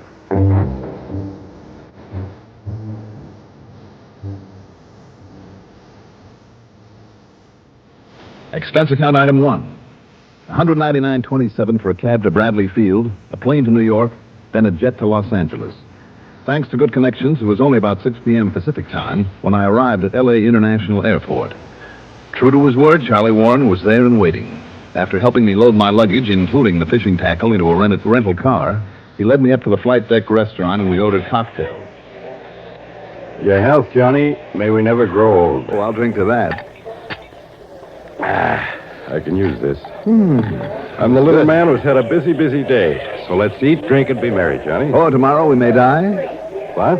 Or is this big dinner bit just so that you can say the condemned man ate a hearty meal? What under the sun are you... Oh, you mean that crack I made about being sure to bring along a gun? Yes. Honest Injun, Johnny. I was only kidding about that. Oh, you were? Honest Injun. Oh, you said that. But it got you curious enough to come out here, didn't it? Well, thought of a chance to break up a long, hard winter with a little warm water fishing is what got me out here, nothing else but. So, if you want to make up for the freezing I took on your company's behalf last time and keep me happy... Johnny, I told you I'd make up for that, and I will. All right. I telephoned your friend Ham Pratt and told him you'd arrive there sometime late tonight. Mm-hmm. He promised to have not only a comfortable motel unit for you, but a boat and 75-horse outboard, complete with electric starter, electromatic drive, a tank full of gas, and a bucket of live bait. Sounds great. The works. For as soon as you can get yourself out on the lake. And that, Charlie, my boy, will be at the crack of dawn tomorrow morning. Johnny. Yes, Charlie. Well, isn't the fishing over there supposed to be A lot better in the late afternoon. And what is that supposed to mean? How's about another drink before we order the food, huh? Charlie. Another of the same, Johnny, okay? All right, Charlie, let's have it. Have what? I don't know what you mean. The reason I am not supposed to go fishing tomorrow, in spite of all your sweet talk. Did I say that? Well, didn't you? Well, I meant tomorrow morning is all. Why not? Well, there's just one little thing maybe you ought to sort of take care of first. One little thing? Yeah. Like arson or murder, burglary, embezzlement? One little thing like that? No, sir. Well, what then? We'll just pick up some money over at our branch in Kingman. You know our man over there, Jake Kessler? Know him very well. But don't tell me you're going to pay me off in advance. Well, no, not exactly. But, well, let Jake tell you what it's all about, what the money's for. Well, don't you know? Let him handle it. He's the one that seems to be worried. How much? Oh, about $40,000. What? In cash. You know, to pay off a retirement policy. Charlie, what's the hitch? Johnny, all I know is the payment's due. It's been okayed by the company, and for some reason, Jake doesn't want to or can't make it himself. Why not? Well, you know Jake, the old worrywart. Well, sometimes his worries pay off, Charlie. Well, anyhow, after a good night's sleep at Mojave, go on over to Kingman, Arizona, pick up the dough, and deliver it. Then you can spend the rest of the week fishing on expense account. Okay, pal? Sure. Okay. Why not? There's only one trouble with it. Trouble? What do you mean? You know as well as I do, Charlie. It all sounds just a little too easy.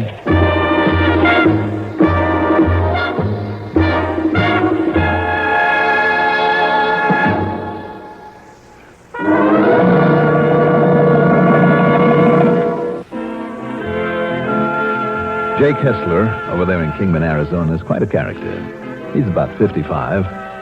Tall, angular, long-legged, well-tanned by the desert sun. His office there on the main street is on the second floor above the Conroy Mercantile. Johnny Dollar. Jake, you old son of a... Hey, what happened to you? I made a gall-dang fool of myself, Johnny. Sit down. Well, tell me what happened. After all the ribbon I've took from these natives over the years about the clothes I wear. I know. Well, yesterday morning I finally took a dare and tried getting up on top of a horse. Oh. And what happened?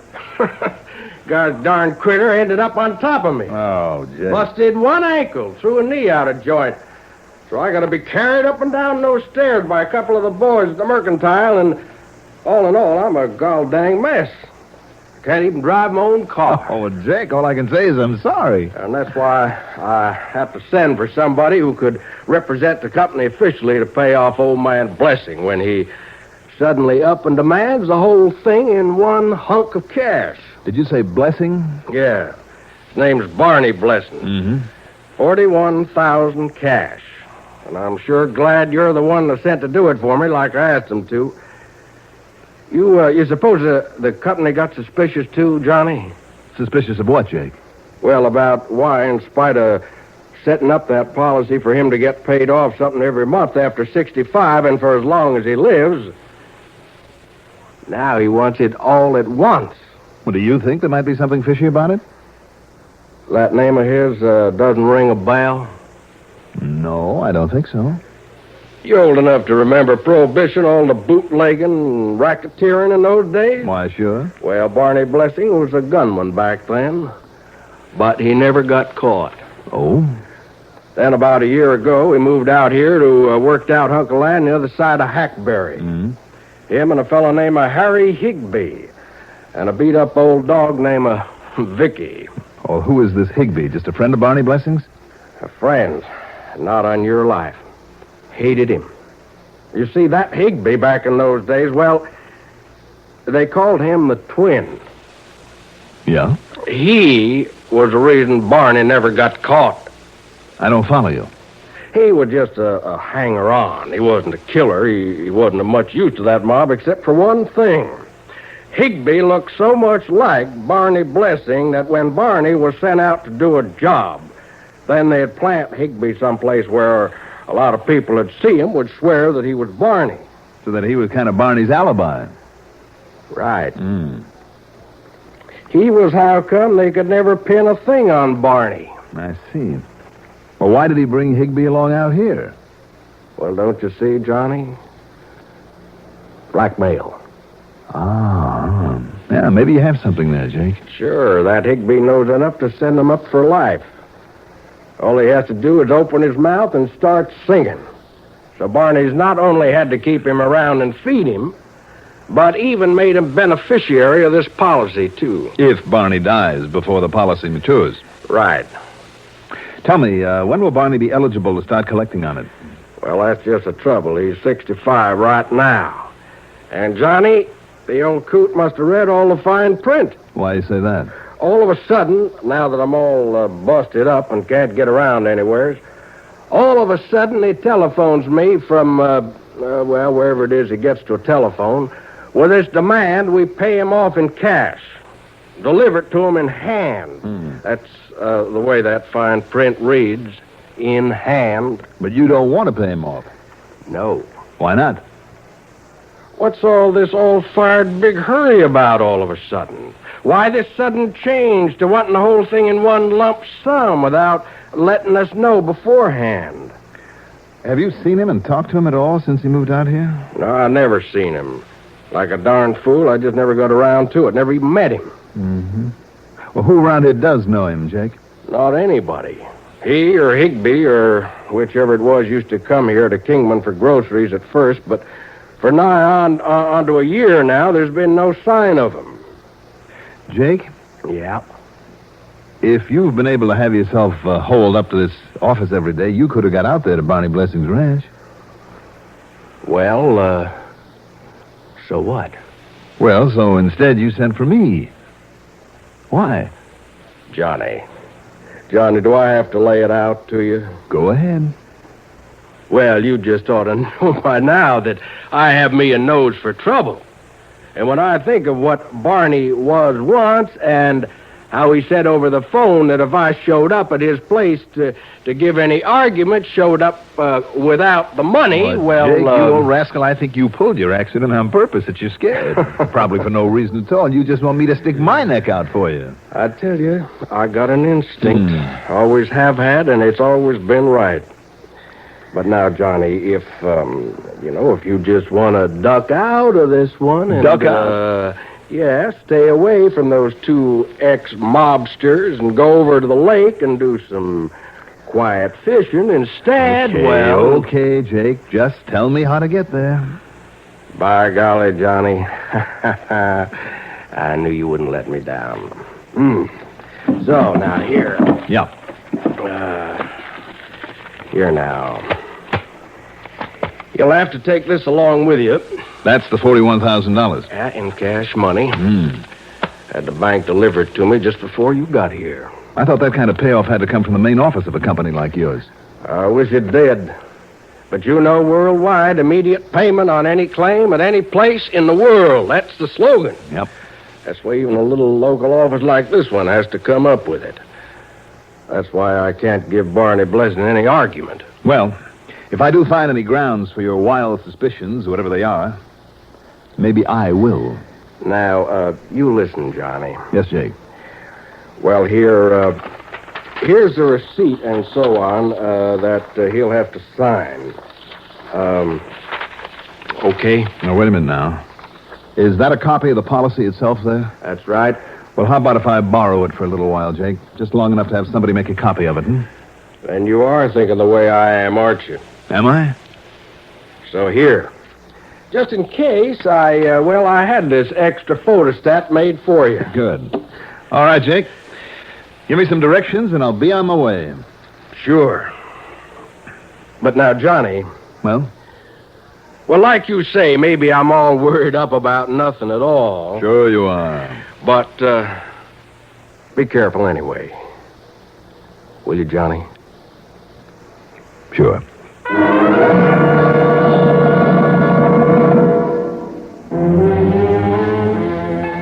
Jake had told me the ranch was near the old mining town of Hackberry. Population about 100. But from Hackberry, I had to take a narrow, crooked, dusty little road some 20 miles further to the foot of the Cottonwood Mountains. Believe me, this was really desolate desert country. But the tiny ranch was like a sort of oasis out there. 5 or 6 acres, I'd say, all of it surrounded by a barbed wire fence, except for the driveway up to the house. Thanks to half a dozen windmills busily pumping water, old Barney had managed to make himself a tidy little farm with vegetable gardens enough to supply all his needs and then some. And over in one corner, fenced off by themselves, were a dozen or so beef cattle making the most of a surprisingly green, lush growth of alfalfa. The house sitting there in the middle of the property was a small but well-kept building of concrete block. As I pulled up and stopped, the front door opened just a crack. And then, slowly, a man emerged. An old man, weather-beaten but husky and healthy-looking. As I started toward him, he slowly raised and aimed a high-powered rifle at me. Didn't you see that sign out front there? Says no trespassing. I saw the sign. Well, that's what you're doing, Buster. This is my property. Now get out. Your property, Yeah, that's right. Then you're Barney Blessing? That's right. So what? Now you get out. Sure. If you don't care about getting your insurance money. Well, then, wait a minute. Oh, well, that's better. You saying you're that Jake Hessler I talked to on the phone? No. It don't sound like him. Who are you? My name is Dollar. Here now. Oh, watch it, Buster. What? What you reaching for? My credentials. You want to lower that gun and have a look at them? You say Dollar? That's right. Johnny Dollar? Right again. You're some kind of detective, ain't you? What you doing here? Well, if you'll put down that gun, I'll tell you. When I'm ready. Okay. Jake Hessler is laid up. He couldn't make it. So I've brought your insurance money. Yeah, my 41 grand? Where is it? Right here, Mr. Blessing. $41,000. Okay, give it over to me, and then get out of here. Before you sign the papers for it, the receipt and so on? Are you kidding? Okay. Come on inside here. But I don't trust you until I get the dough. Now, let me see them papers. Put them here on this table. All right. Here you are. If you're Barney Blessing, just go ahead and sign them. Sure. Why not? Don't you want to see my identification or something? Make sure who I am? Well, that depends. After you've signed. Here now. Watch it. As I was about to say, here, you can use my pen. Oh, yeah. Okay. You're pretty jittery, aren't you, Mr. Blessing? I don't like strangers around here, see? No, I can see that. Well, are you going to sign? Sure. Only until I get my money, don't you come any closer. All right. Okay. Now, Barney Blessing. You always have that much trouble signing your own name? What are you talking about? Yeah, okay now? Before you sign those others... I said watch it. I don't like the way you keep reaching inside your coat that way. I don't like the way you keep waving that rifle around. Now, look. What's the matter? Just compare your signature with the one here on the policy. Yeah? Well, what do you expect after all these years? After all these years you've had to practice? What are you talking about? Will you put the gun down for a minute? No, sir. All right, then tell me this. Where's your partner, the man who came out here to live with you? You mean Higbee? Harry Higbee? That dirty, rotten blackmail. What do you want to know for, huh? What's he got to do with this? They called you the twins, didn't they? So what? So much alike that nobody could tell you apart? Certainly nobody out in this country ever knew which was which. Now, you wait a minute. You saying I ain't Barney Blessing? I said, where is he, this partner of yours? Well? Okay, so I'll tell you. Dirty, chiseling stoolie. I finally got fed up with him. I throwed him out. You did, Yeah, it cost me a lot of dough, but I paid him off and made him get out of here. Okay? Now, let me sign the rest of these here papers so you can give me the dough and you can get out. One more thing. Now what? What about the dog? Huh? Oh, you mean Vicky? Well, whatever her name was. Now, what's that stinking, lousy, flea-bitten hound dog got to do with it? You say that about her after the way you brought her all the way out here from Chicago, was it? Okay. So I'm all upset on account of Vicky died a couple of days ago. I had to bury her. Oh, you did, Well, you don't believe it? Look outside the window there at the back. See that mound over the place where I laid the poor little pooch away? Mister, that mound of freshly turned earth is one of the first things I noticed when I drove in here. You know something? I'd like to see what's really under it. You know something, Dollar? I don't like you. I think you're trying to pull something on me. And me, I won't stand for that. You see this? You think I don't know how to use it? I'm sure you do. Okay. I'll sign all your papers just to make it legal. But in the meantime, you reach inside your pocket and lay down that 41 G's where I can see it. You hear me? Now go ahead. I guess I haven't much choice, have I? You got no choice. Go ahead. Well, how about this instead? Oh, no, you... Shot the gun out of my hand, will you? All right, now don't make a move. Now, listen to me. You listen, and don't forget that I'm holding a gun now. Okay. Okay, you win. Well, maybe I got excited. I'm sorry. Let me sit down. I'll sign the rest of the papers. You can give me the money and get. I'm afraid not. Not yet. Huh? Not until you've done a little digging for me. Outside where that mound of earth is. What's the matter? Don't you believe me? I tell you, all you're going to find is the body of that poor little Vicky, the dog. We'll see. Now get going.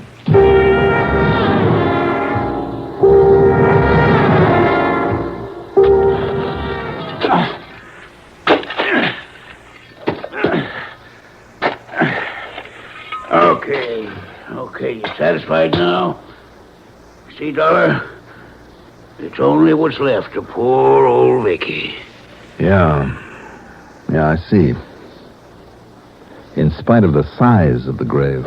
Well, Vicky was a big old dog. Well, you satisfied now? No. We'll go back. What? Looks pretty convincing. Would fool almost anybody, but I think you better dig a little more. What do you... No, sir, no, I won't. Oh, I said dig. Now, you go ahead and dig. No, I won't do it. I showed you Vicky's body. Ain't that enough? It's whatever may be underneath it that I want to see. Now, dig. Now, listen. You listen to me. He didn't die soon enough to leave it to you, did he? What? And then you somehow found out he was going to take it all in cash, enough to let him get away from you, out of a country where your blackmailing couldn't touch him anymore. You don't know what you're talking about. You couldn't take that, so you killed him. Then you thought that you'd collect instead, that nobody would know the difference, that nobody could prove that you aren't Barney Blessing. Now, listen, Dollar, please. Didn't you know his fingerprints are on file, that when you dig down there to him, all we have to do... Okay. It's Barney under there. I give up. I give up. But don't you see, Dollar? Dig, Mr. Higbee. Dig.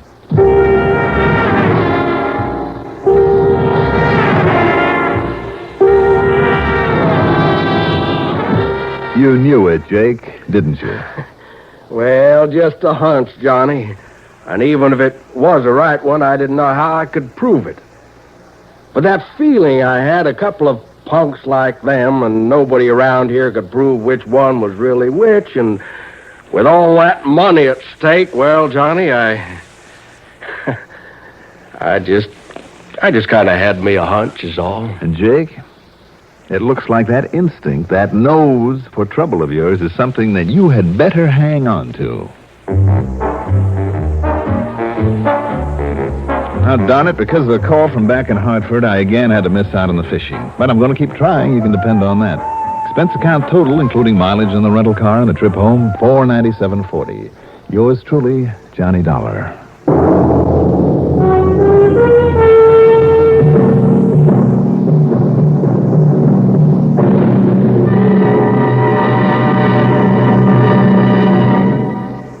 Down here in New York at State Unity Live. Phil, how's my one-time fishing pal? Slowly but surely going nuts with this business. All set to open the trout season? Not a chance. I am. Sunrise on opening day is going to find me out in the middle of a stream, gently dropping flies in front of ravenous rainbows. Yeah, And you know where I plan to do it?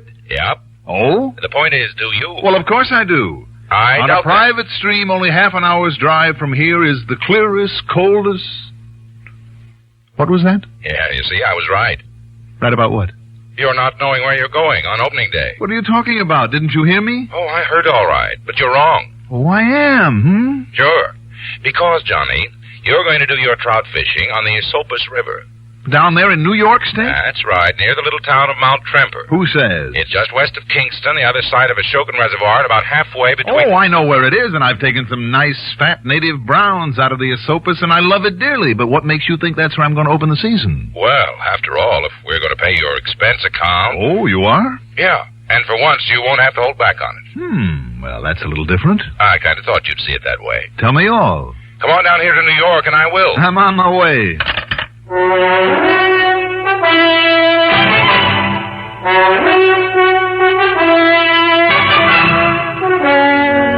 The CBS Radio Network brings you Mandel Kramer in the exciting adventures of the man with the action-packed expense account, America's fabulous freelance insurance investigator. Yours truly, Johnny Dollar.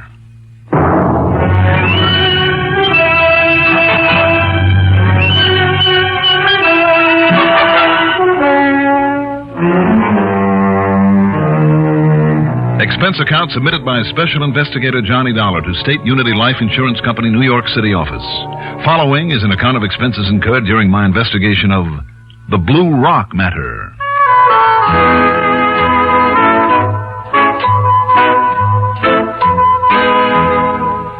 After carefully packing all my trout fishing gear and clothing to go with, including waders and a set of long johns, expense account item 1 is $5.75 taxi fare to Bradley Field. Item 2, $10.12 plane fare to New York. Item 3, $6.20 cab fare into Phil's office at 500 Fifth Avenue. Sure, Johnny. And I know that old saying just as well as you do. The time that a man spends in fishing is not deducted from his lifespan. Right. Right. But I just haven't had the time these last couple of years. Well, why don't you unchain yourself from this desk and join me there on the Esopus? Nope, I'm afraid it's no-go. Why not? I wouldn't dare show my face up there where you're going. Why not? Because the man I want you to keep an eye on knows me. Oh, who might that be? Thomas Gerald Aspinwall. And who's he? A man who would stop at absolutely nothing to get his paws on the Emery Archibald fortune. Archibald? Big stockbroker? The same. I thought he was dead. He will be within a matter of weeks. One of those incurable things. Oh? Well, where does this Tom Aspinwall come in? He was married for a while to Nancy Archibald, Emery's daughter, and last of the line, except for little Barry. Who's Barry? Barry Aspinwall, Nancy's 5-year-old son. By Tom Aspinwall? No. No, in spite of the last name, he's by an earlier husband who died about the time little Barry was born. I see. Go on. Now, in his original will, the old man left half to Nancy, half to Tom. Mm-hmm. But in a brand new will, that's all changed. When old man Archibald goes, and that could be most any day now, the whole of his estate, including nearly $1 million of insurance, gets divided 50-50 between Nancy and the boy. I see. And Tom doesn't like that. Unless, Johnny... Yeah? Unless the youngster dies before the old man does. In which case his share goes to Tom Aspinwall as in the earlier will. Ah. Don't ask me why, but that's the way it is. In any event, Tom would like nothing better than to see the youngster out of the way. Right. Before the old man dies. And that's why I suddenly got worried when I learned that Tom's taking the child away for a few days. Do you think he'd try to kill him, his own stepson? I think he would. All right. Now, what's all this have to do with my opening the trout season on the Esopus? Or was that just a gag to get me down here? No, not a bit of it. Now, I've made a reservation for you up there at Mount Tremper at the farmhouse of Mr. and Mrs. Fritz Hornblock. It's only a couple of 100 yards from the big pool below the bridge over the Esopus. Blue Rock Pool? Yes. Where I've wet many a line, Phil. Oh, but not many people fish that spot anymore. Because unless you know every inch of it, and with the high, roily water this time of year especially, it's about as dangerous a place as there is. Right. So, when I tell you that the only other guests the Hornblocks will have for opening day... Tommy Aspinwall and the boy? Yes. Wow. If there's one place on that river to fake an accident and make it look legitimate, that's it. Yes. You, like to run on up there and keep an eye on things? Maybe prevent a murder? What do you think?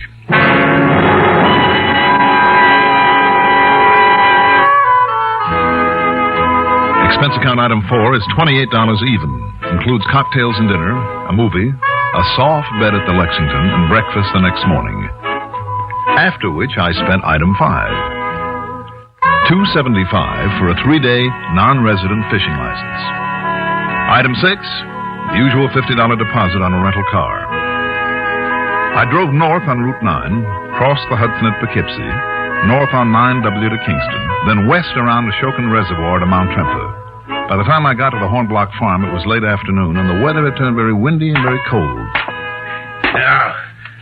Now, you think I'm too old to carry these packages of yours, Mr. Dollar? Well, no, but let me carry some of the fishing gear at least. Nine.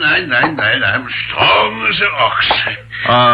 Are there any other guests, Mr. Hornblock? Here now. Right in here. Okay? Oh, looks fine to me. Good. A nice warm feather bed for you, and if you like it, I built you a nice big fire here in the fireplace. Oh, I don't think that'll be necessary. Or maybe while the mama is out, you like maybe a little schnapps to keep the cold away. Well, now, it just happens, Mr. Hornblock, that I brought a bottle along with me. Oh. You know, just in case of snake bite. Oh, snake bite this time of year. Oh. What kind? Well, if 8-year-old Scotch doesn't offend your finer sensibilities. Well, why don't we see? Why don't we? Here you are. To your heart's content. Now let me see. Well, what's going on here? What? Hey, just what are you up to, Fritz? That was good, Mr. Dollar. Well, good. Will you join us? Oh, with that cold wind coming up out there, maybe I'd better. My name is Tom Aspinwall. Ah, yes, Mr. Aspinwall. This is Johnny Dollar. Hi, Tom. Oh, well, hi. Dollar, did you say? Yeah. Sounds vaguely familiar. I don't know why it should. I'm just a fisherman up here for the opening. Yeah, so is Mr. Aspinwall. Him and his little boy, that cute little Perry. Oh, your son, Tom? Stepson. I figure if a youngster learns to fish at that age, he'll be forever grateful for it. Sure he should. Even I might learn sometime. Yeah. Oh, by the way, where is he, Tom? My wife, she took him in to do the shopping in the village. Yeah. And she promised to buy some more rocks for him. Rocks? Yeah. Well, he's crazy about those little hard candies, sugar candies, red and blue and yellow kinds. Yeah, rocks, he calls them. Oh, I see. I hope she doesn't give him too many, though. Make him sick. Oh, so isn't the little boy entitled now and again? Eh? Even if it gives him a terrible stomach ache sometimes? For a little boy, it always passes away. Mm-hmm. Except last time, I thought the poor kid was going to die. Nine. You just let him lie still for a while on the bed, and he'll be all okay again. No matter how sick he thinks he is. Well, yeah, I suppose you're right, but... Well, this time I've brought him up here to learn to fish, not to lie around with a stomach ache because of the way you and your wife spoil it. Now, Mr. Aspinwall. And, didn't you say there isn't a doctor this side of Kingston? No, we take care of him. Now, don't you worry about him. You going out first thing in the morning, Tom? Yeah, I certainly am. Johnny, did you say? That's right. Yeah, I haven't missed an opening day in years. Where do you plan to fish? Oh, I don't know. Somewhere along the river. You? I'm not sure yet. Well, I will tell you, boss. Yes, Fritz? You know where's the big hole below the bridge? Oh, you mean where the Blue Rock is? Yeah, sure. Oh, of course. It's an ideal spot. And nobody else will be fishing there. Right, that's for me. Only one thing, though, Mr. Aspinwall. Yeah. I won't let you take that little boy there. Oh? Why not? It's too dangerous, all those slippery rocks. Oh, now look. And with all that ice on them in the early mornings, 9. Well, with me along. Maybe later in the day after it gets warm. Okay, Fritz. We'll see. Now, you don't take him there. Okay, Fritz. Hey, now, wait a minute. Yeah? If that's such a hot spot... Sure it is. Well, Tom, why don't you and I hit it at the crack of dawn? Well, now, just wait a minute, Johnny. Sure, that's a good idea. Sure, what difference would it make to a youngster of 5? Well, it's simply that I promised him. I mean, a place where he'd be sure to get some fish. What's more, it'll be a lot warmer later in the day. Of course. And after you've caught your limit, we hope, You'll feel a lot more like taking the time to teach him. Yeah. You leave him with us in the morning. Now He listen, can you play two, around this place the way he likes to. Does he really care about fishing at that age? Well, he will, once I've shown him how. Well, he'll enjoy learning a lot more if he's warm and comfortable. I suppose you know all about kids. No, not very much, but if he does enjoy playing around the farm the way Fritz says he does. Sure, that's what he really likes. And, you want the truth, Tom? Truth. Well, apparently you're the expert around these parts. I'm not, so I'll use whatever arguments I can to make you help me get a limit tomorrow morning. Johnny, now... And don't you think that would be the sporting thing for him to do, Fritz? Sure it would. All right, then it's all set. You and I open the season with a bang at this hot spot of yours. Then later, when it's warm and the rocks are dry, we can both take Barry out and teach him how. Well, thanks, but I prefer to teach him myself. Okay. Would you care for a little snort out of this jug? Yeah, sure. No, thanks. I've got to run over to Kingston to pick up some dry flies I forgot to bring along. Sure. That's much better. Yes, I think so, too. Say, more trout flies, did he say? That's funny. Is it? You should see what he bought. Every fly that was ever made. Well, more to the point, Fritz. Yeah? Purist though he may be, and I like to think I'm one, too, doesn't he know that dry flies would be ridiculous this time of the year? Sure he does. Some wet flies, or nymphs, or streamers maybe, or even when you come to being practical about it. Yeah. Some of the nice fat worms that I have already for you, eh? And he knows that's the way to fish this water at this time of year, as well as you do, if you want to catch the fishes. But there he goes. Yeah. Oh, and look, from the window. Here comes Mama back with the little boy.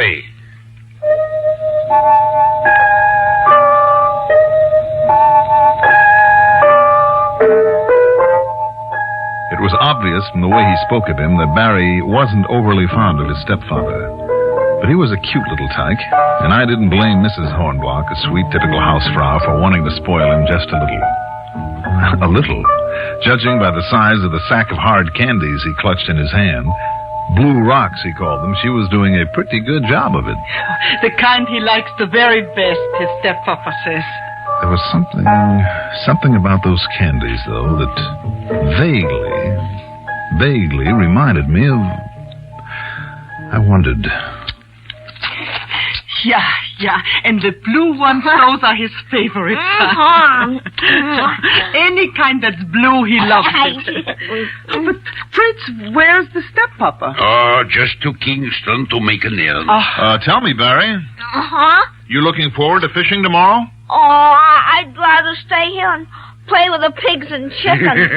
Sure you would. I'd eat rocks. You want one, mister? No, thanks. Now, come, Liebchen. You must wash off all the sticky.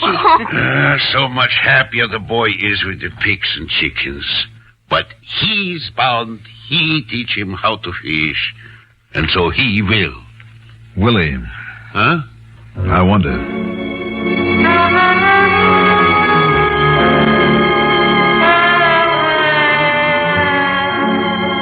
It was only too obvious how Aspinwall planned to get rid of Barry.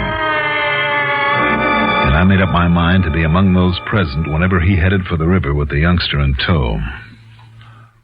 But you know something? That turned out to be a nearly fatal mistake. For two people.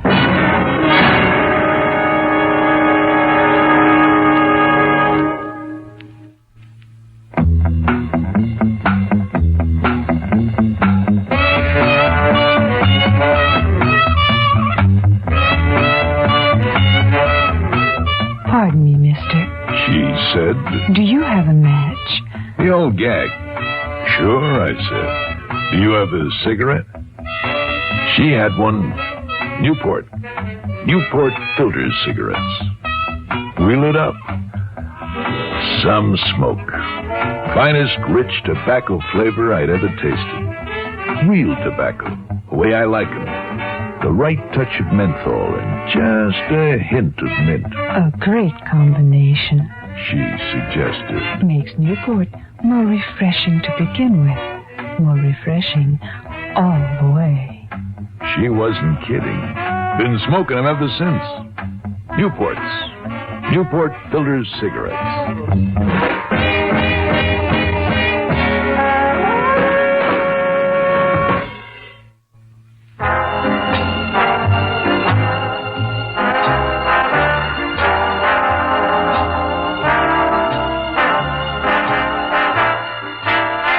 Shortly before dinner, I beg your pardon, I mean supper, Aspinwall returned from Kingston decked out in a new fishing jacket.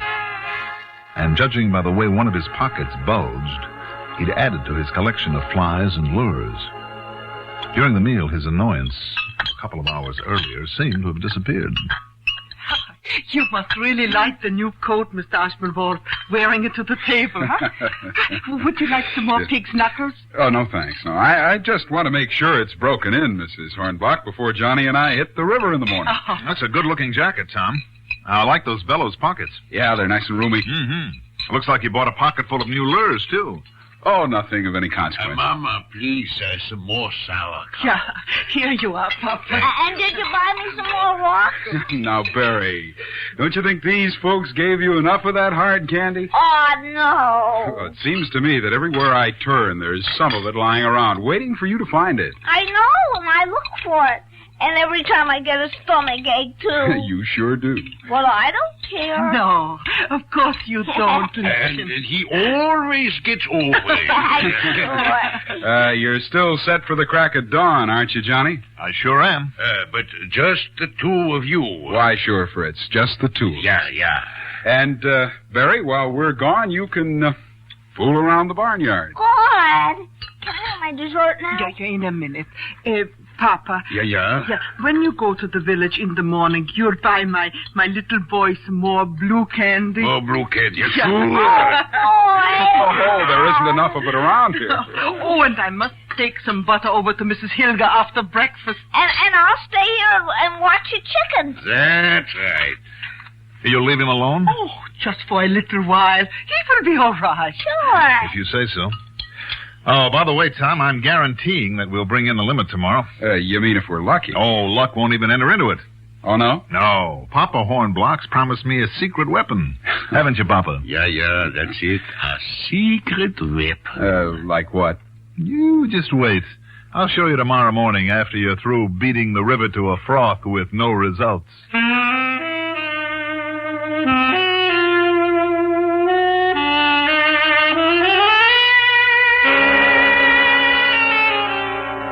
At dark next morning, the temperature was in the mid-20s. But after fortifying ourselves with pork chops, hotcakes and bacon, 3 fried eggs apiece, and plenty of steaming hot coffee, Tom and I set out for the river, leaving the Hornblocks to their errands and little Barry to play around the farmyard. We crossed the bridge, then worked our way down to the Blue Rock Pool. Fritz had been right. There was a slick coating of ice on all the rocks and ledges. And, incidentally, I noticed the pocket of Tom's jacket wasn't bulging the way it had the night before. And I meant to ask him about it. I wish I had. But having given up on lures, I'd resorted to Papa Hornblock's secret weapon, a can of fat, sassy earthworms. Then, precariously perched on a slippery rock, I tied into the first trout of the season. Yo-ho! Hey, good boy, Johnny. Looks like you got one. Oh, I sure have. This one's a dilly. Well, and here I come for some of that secret weapon. Just watch your footing, Tom. Oh, don't worry. My hand's free. I can hang on to bushes along the side. There he goes again. Oh, he's a good one.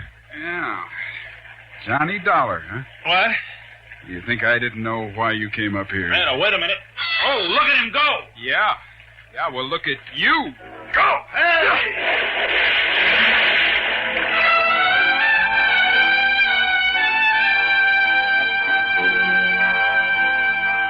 Things happened fast as Tom, holding onto a bush, gave me the shoulder.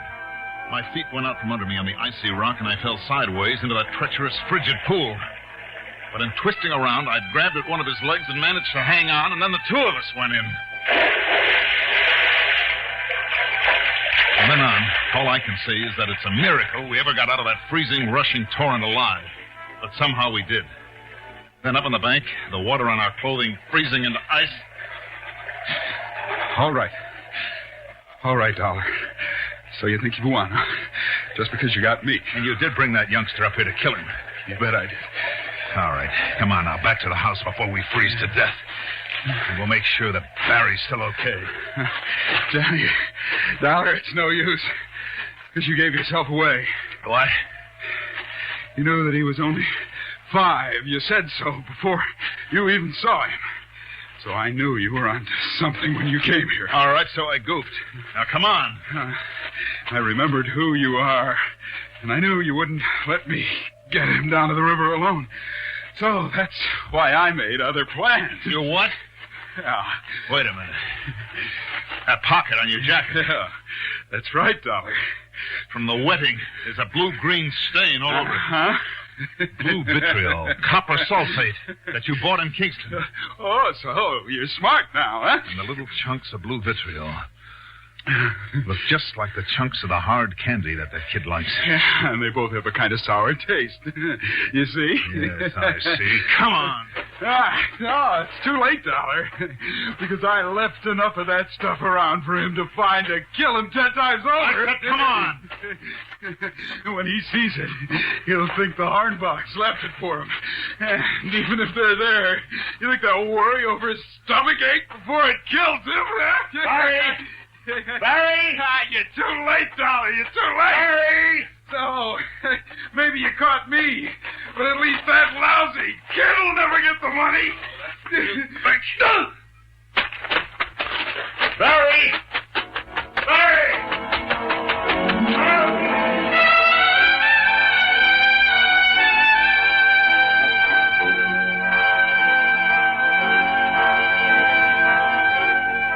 A big dramatic ending? Oh, I'm sorry.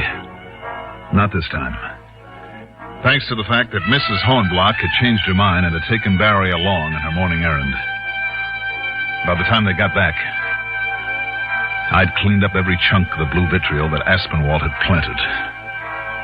Mostly around the chicken coop. So the only casualty? Aspinwall, who'd nearly frozen to death in his wet clothes on the frozen ground where I'd knocked him out. And he was a very docile prisoner when I handed him in at the Kingston Hooskow. Expense account total, including a bit extra for the Hornblocks. Oh, call it 200 even. Yours truly, Johnny Dollar.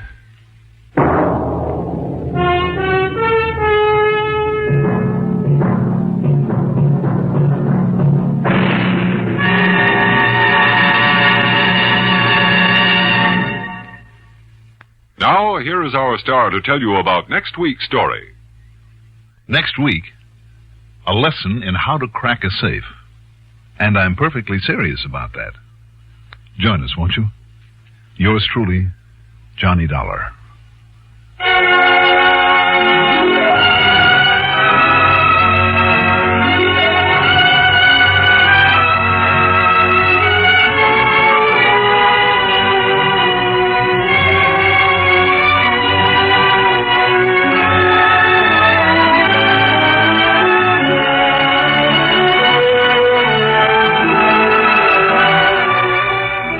Yours truly, Johnny Dollar, is written by Jack Johnstone, produced and directed by Bruno Zerato Jr., music supervision by Ethel Huber.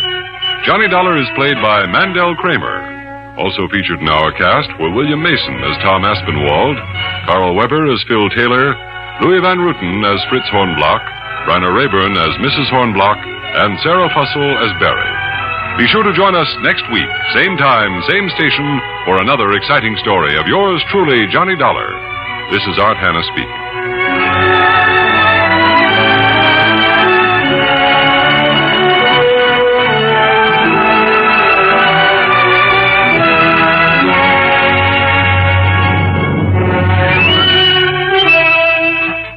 This is the CBS Radio Network.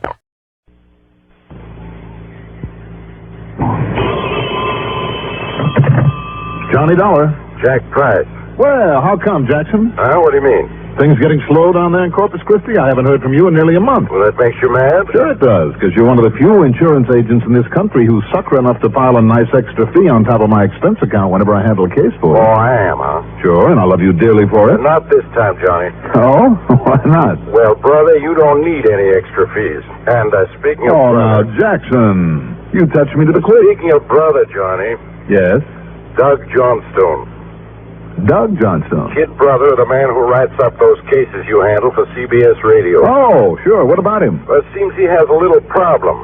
Of course, if you won't come down here unless you can pick up some ridiculous extra fee, even though Doug has suffered considerable loss already. Jackson, what's it all about? Just don't worry about it, Johnny. We'll somehow... Jackson? Somehow, I'll get hold of somebody who really cares about the misfortunes of his old friends. I'll find somebody. You do, and I'll break your neck.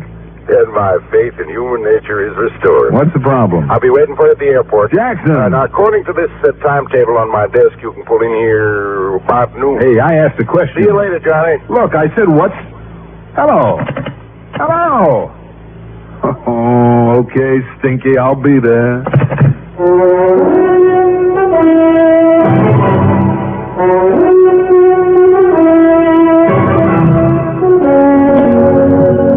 CBS Radio Network brings you Mandel Kramer in the exciting adventures of the man with the action-packed expense account.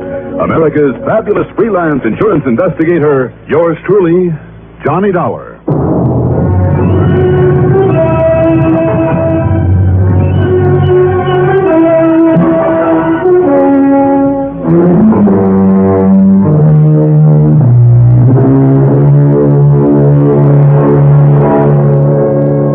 Account submitted by Special Investigator Johnny Dollar to the Tri-Western Life Insurance Company Corpus Christi office. Following is an account of expenses incurred during my investigation of the Skidmore matter.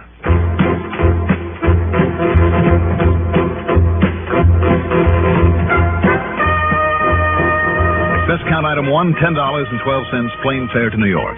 Item 2, $114.02 for the rest of the trip. As promised, Jack Price was waiting at the Corpus Christi Municipal Airport. He picked up my luggage, led the way out to a car at the curb, threw the stuff into the back, and... That's one of those rental jobs, Johnny. Oh? How come? Because you're going over to the little town of Skidmore. Hop in. That's where Doug Johnstone is? What's happened to him? To Doug? Nothing.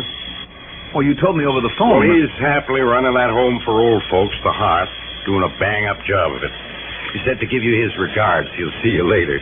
But as long as this problem's really ours, the insurance company... Now, wait 1 minute. You said over the phone... I said as little as possible to be sure you'd hike on down here. Jackson, you're a dog. Sure I am. Well, anyhow, here's what goes. Yeah. Doug has been pretty well in the stock market since he came here to Corpus. And some other investments. Didn't he go for some oil properties, too, somewhere in these parts? Yeah, and a lot of other things, including a smart buy of heavy machinery and parts for it, mostly tractors, bulldozers, graders, that kind of equipment. Mm-hmm. You know, stuff that's used around the oil fields and for road building. No, good for him. It was. What? Until he began losing some of it. Losing it? Well, that is... I heard of a man losing a bass drum once, but isn't losing a bulldozer a little ridiculous? Oh, you know what I mean. Somebody's been stealing a lot of those big parts from out of the big, warehouse, I guess you'd call it, that he rents over by the little town of Skidmore. And because of the insurance, every piece of equipment gets taken, we have to pay for it. Where is Skidmore? North and west of here, about 60 miles. There's a map with the route marked out for you there on the seat. So if you want to hire yourself over to Skidmore... Jackson? Yeah? Well, tell me, hasn't Doug some kind of a guard or a watchman, looking over the stuff? He has now. What about the police? Have you any idea how big a place Skidmore is? Or I should say, isn't? No. Just follow the route on this map, and you can't miss it. Okay. And the old watchman will be glad to help, I'm sure. What's his name, by the way? Joe Hernandez. All right, Jackson. I'll be in touch.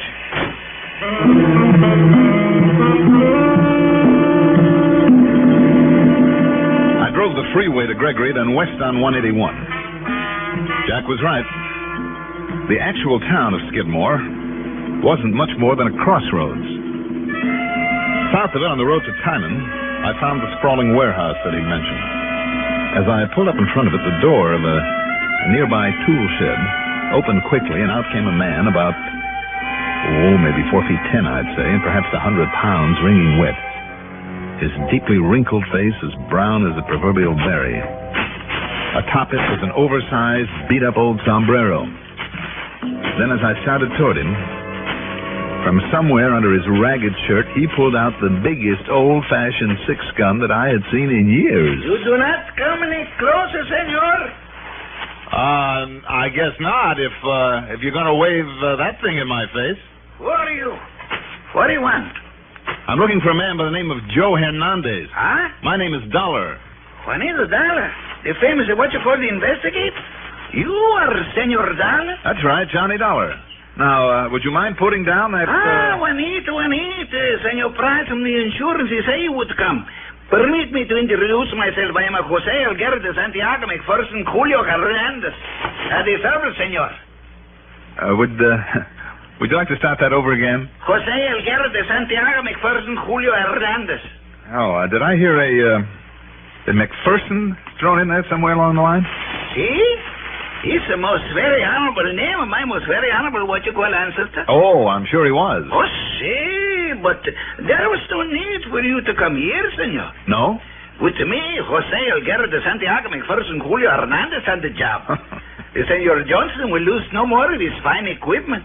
This I personally, I guarantee. Oh, you do? 24 hours a day. I'm here now, and with this, my 45 pistola, nobody would dare to challenge me, not me, Jose Elguera. Yes, Julio Hernandez, yes. Well, So you may leave now, senor, with the most very peace of mind. I bid you adios. Now, just wait a minute, Jose. See? Do you mean to say that since you've come on the job, there has been no more stuff taken out of this place? Only the one, what you call skip loaded. A skip loader? That is all. Oh, that's all. Huh? Maybe $10,000 or $15,000 worth. Huh? No wonder Jack Price seems to think you need some help. Well, senor, I have it now. What kind of help? Oh, you see? The pistola. Look. Holy... What's the matter with you? Did you see what you've done with that cannon? You knocked the side window out of my car. I am sorry, senor, but you see what I mean. Now I have this. Look, just tuck that back into your shirt, huh? I see, of course. But everything is safe now. You may go now. There is nothing to worry about. Nothing. You know something, Jose? I think that's a matter of opinion.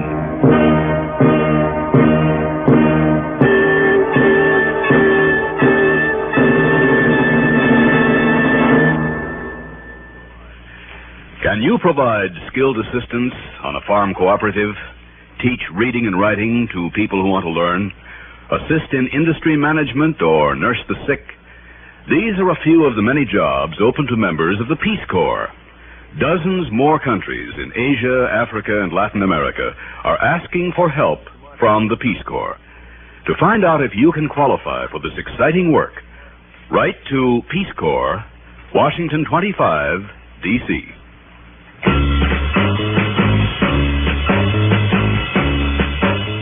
Before showing me through the huge windowless warehouse, Jose introduced me to his wife, Carmela, who was living there with him in this kind of tool shed. It was she who'd insisted that he buy the gun after the last robbery. Then he took me in for a look at the heavy equipment parts Doug Johnstone was storing there until it could be sold.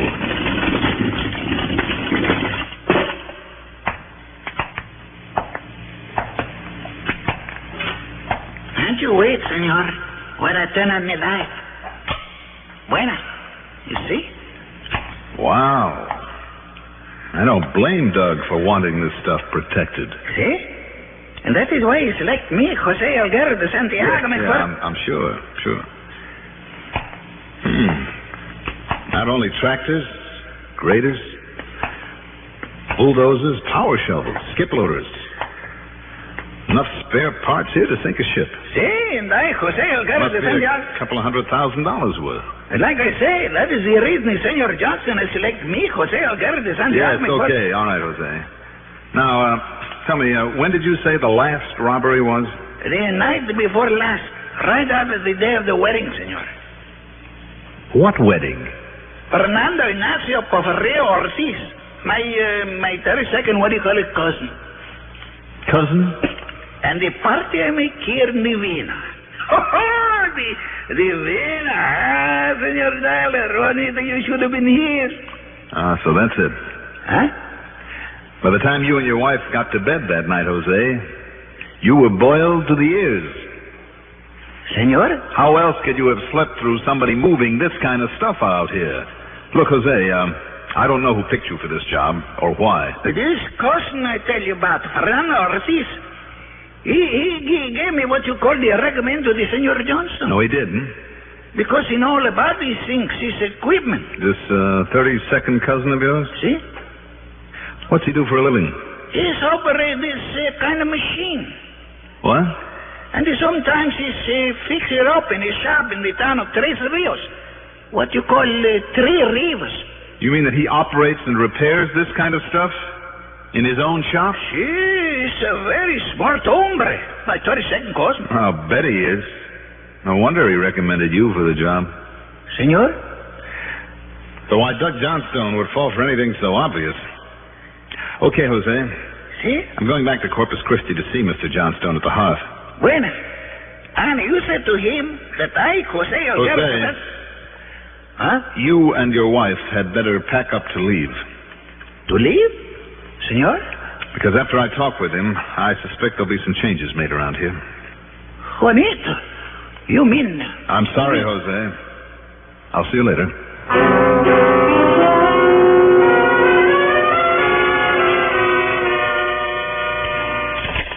Sorry that I couldn't meet you at the airport, Johnny, but this really has me tied down here. I know, Doug. It's perfectly all right.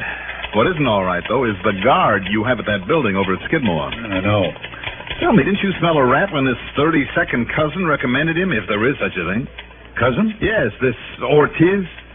Well, I didn't know they were related, even that distantly. Point is, Johnny, that I just found out that Ortiz owns a piece of a repair business for road building machines and the like. Well, sure he does. All I'd known about him before was, well, he did some odd jobs around here, mostly earth moving. Now, of course. Well, of course. All he has to do is get old Jose and his wife drunk, then help himself to your warehouse full of parts. It certainly looks that way. And this Ortiz is a sort of sharp sort of character. Have you called in the police? No, because meantime Jack Price promised to get you down here, and, well, I figured you'd handle it. Yeah, well, I'll try. The first thing, of course, will be to replace old Jose. Do you think he's wise to this caper? No. He's such a sweet old man. No, I don't think he's wise, but that's beside the point. Yeah, I know. The main thing now is to get somebody smart out there before this Ortiz can hit you again. Well, I'm sure he won't tonight. Why? Because he's coming in here to see me. Oh? What about? I don't know. Probably looking for some more odd jobs. I told him I don't need him again, but he's coming anyway. Do you mind if I'm among those present? Oh, might be a good idea. You can look him over. He's due at 8:30. Good. I'll be here. Purely on a hunch, I drove on over to Skidmore again just to make sure that old Jose was on his toes and would stay that way. Have no fear, senor, as long as I, Jose Algarra de Santiago McPherson. Then I drove on back to town, checked in at the Robert Driscoll, unpacked my bags, changed, and ran up item 3, $5.80, for one big, delicious dinner. By then it was time to meet Doug, and more important, Fernando Ortiz. Sharp character is right. In spite of his working clothes, and regardless of how good a job he might have done for Doug and the rest home, I just didn't like him. No, I'm sorry, Ortiz. There just isn't a thing we need you for at the moment. But, Mr. Johnstone... Not a single thing. Now, if you don't mind... But if something does come up that I can do for you, will you call me? Sure. As I told you nearly an hour ago when you first got here. But now my wife is waiting for Mr. Dollar and... Oh, of course. I am sorry to hold you up this way. But just one more thing. Ortiz. If you decide to level off the recreation area... Some other time, Ortiz. Very well, whatever you say. Mr. Dollar, it has been nice to meet you. Thank you. Good night. Good night. Good night.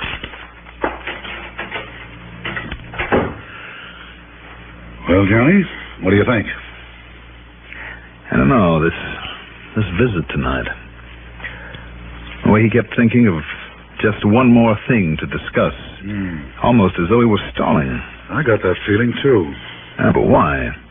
In the first place, Doug, he didn't seem a bit surprised to see me here. I know. He arrived at 8:30 on the nose. It is now 9:02. What are you thinking of? His real reason for coming here, for the stalling around. Oh, excuse me. Hello? Oh, yes, Jackson. Sure he is. For you. Oh, thanks. Johnny Dollar. Well, Johnny, Jack Price. Thank goodness I finally ran you down. Oh, yes, Jack. I'll meet you there right away. We're going over to Skidmore to the warehouse.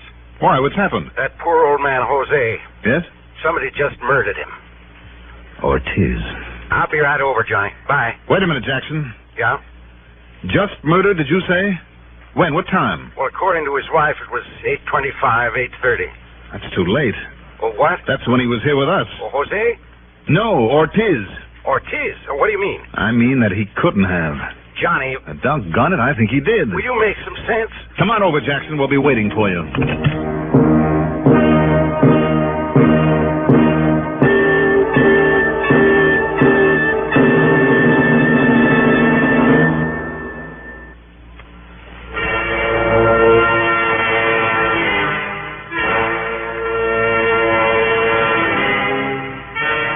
Over near Skidmore was crawling with state police. Fortunately, Sergeant Billy Roscoe, an old friend of mine, was in charge.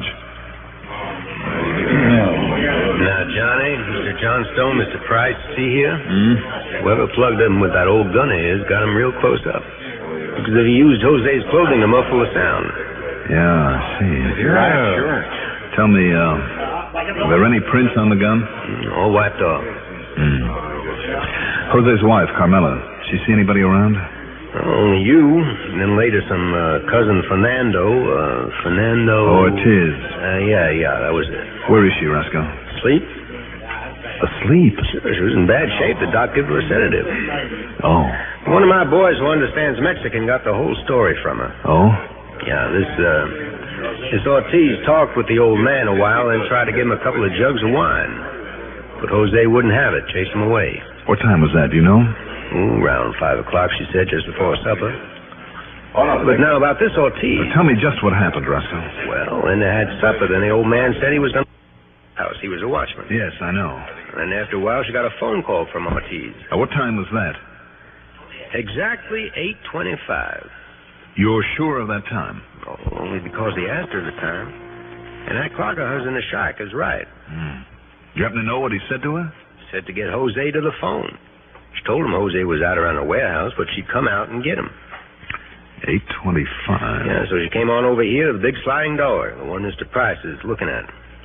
Jose always came in by it. Yeah. And she started pushing it open. Bang, she heard the shot. Well, then, Johnny... Yes, Doug? It couldn't have been Ortiz. Well, why, Mr. Johnstone? Well, because he met us at my office in Corpus at exactly 8:30. He couldn't possibly have been over here only 5 minutes before. Yeah. Looks as though we were wrong about him. Well, you suspected Ortiz of this, Johnny? Or else he's a lot smarter than we think. Anyway, what happened then, Roscoe? She came in and found the body, and put in the call to us. No sign of anyone else in here? Well, of course, the man could have hidden away in all his junk. Yeah. Listen, if he was heisting these machine parts, if he knew that Jose had been talking to me, that I might get on his trail... Well, sure, he'd have reason to kill off Jose. Yeah, but he couldn't, Sergeant, because he was in Corpus at 8:30 with us. Now, where was he when Jose was killed? Well, like I said, on the telephone. He must have been in Corpus waiting for Jose to get on this end. Was he still on the phone when she got back to call you fellows? Well, now, I don't know. No, I'm betting he wasn't. If he talked to Jose after I was here, he knew I told Jose to keep an eye on this place tonight, to be here inside this warehouse. Okay. Then why did he make that call? Well, I'm sure that I don't know. So that she would come out here and find the body? At about the time he'd be walking into Doug's office? No, wait, Johnny. You sound as though he's the only possible killer. I think he is. Suppose he'd killed him earlier. Oh, Carmela heard the shot, a great big bang as she touched the sliding door. Even so, Wait a minute. You can't lick it, Johnny. Did you say a great big bang? Yeah, like it was just inside of the door. But look, his body's over here. And the way that gun was shoved into his clothing, it should have been it should only have been kind of a muffled sort of a thug. Well, now, say, you're right. Hey, that shot must have been here at the door, Johnny. What's that, Jackson? Look, this funny mark on the door kind of burned. Yes. And the smell, you smell it? Like iodine. Yes. Yes, you're right. What is it, Johnny? The answer, Doug. I'm sure of it. The answer to what? How Ortiz killed him. Sometime after I left, as soon as Jose came out here to this warehouse, Ortiz killed him and then went to keep the date with you, Doug. Yeah, with the shot at 8:30. Sounded like a shot. It would to an untrained ear. And she set it off when she pushed against this door about the same time that he walked into your office, Doug, for an alibi. I don't get it, Johnny. A crazy kid caper. High school chemistry class. What? Do you remember, Doug? Like making stink bombs, carbon disulfide, but this one was the best one of all. Wait now. Nitrogen iodide. You remember you made a kind of a soup real carefully out of iodine crystals and ammonium something? Of course I remember. Sure, then we'd filter it then, get a sort of a paste out of it and spread it around. Sure, on the door hinges, on the seat hinges in the assembly hall, under a book on somebody's desk, and we'd let it dry. And when it was disturbed, even the least little bit, the stuff went off with a bang. Yeah, and the girls all squealed, and we boys had a ball. But in this case, Ortiz's alibi. If, that is. Roscoe, you want to scrape off some of that and have a lab man see if it's the residue of nitrogen iodine? Well, I sure do. That's really all there is to the case. It was nitrogen iodide, all right. And a rundown on Fernando Ortiz brought out the fact that he'd been quite a prankster in his high school days. But you know what gave me a big surprise? The way that he made a full confession after I told him exactly how he'd set up his alibi. Expense account total? $276.28. Yours truly, Johnny Dollar.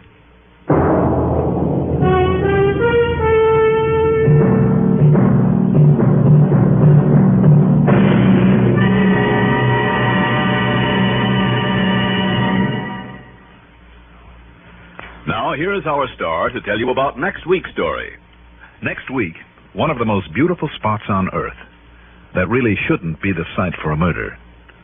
Join us, won't you? Yours truly, Johnny Dollar.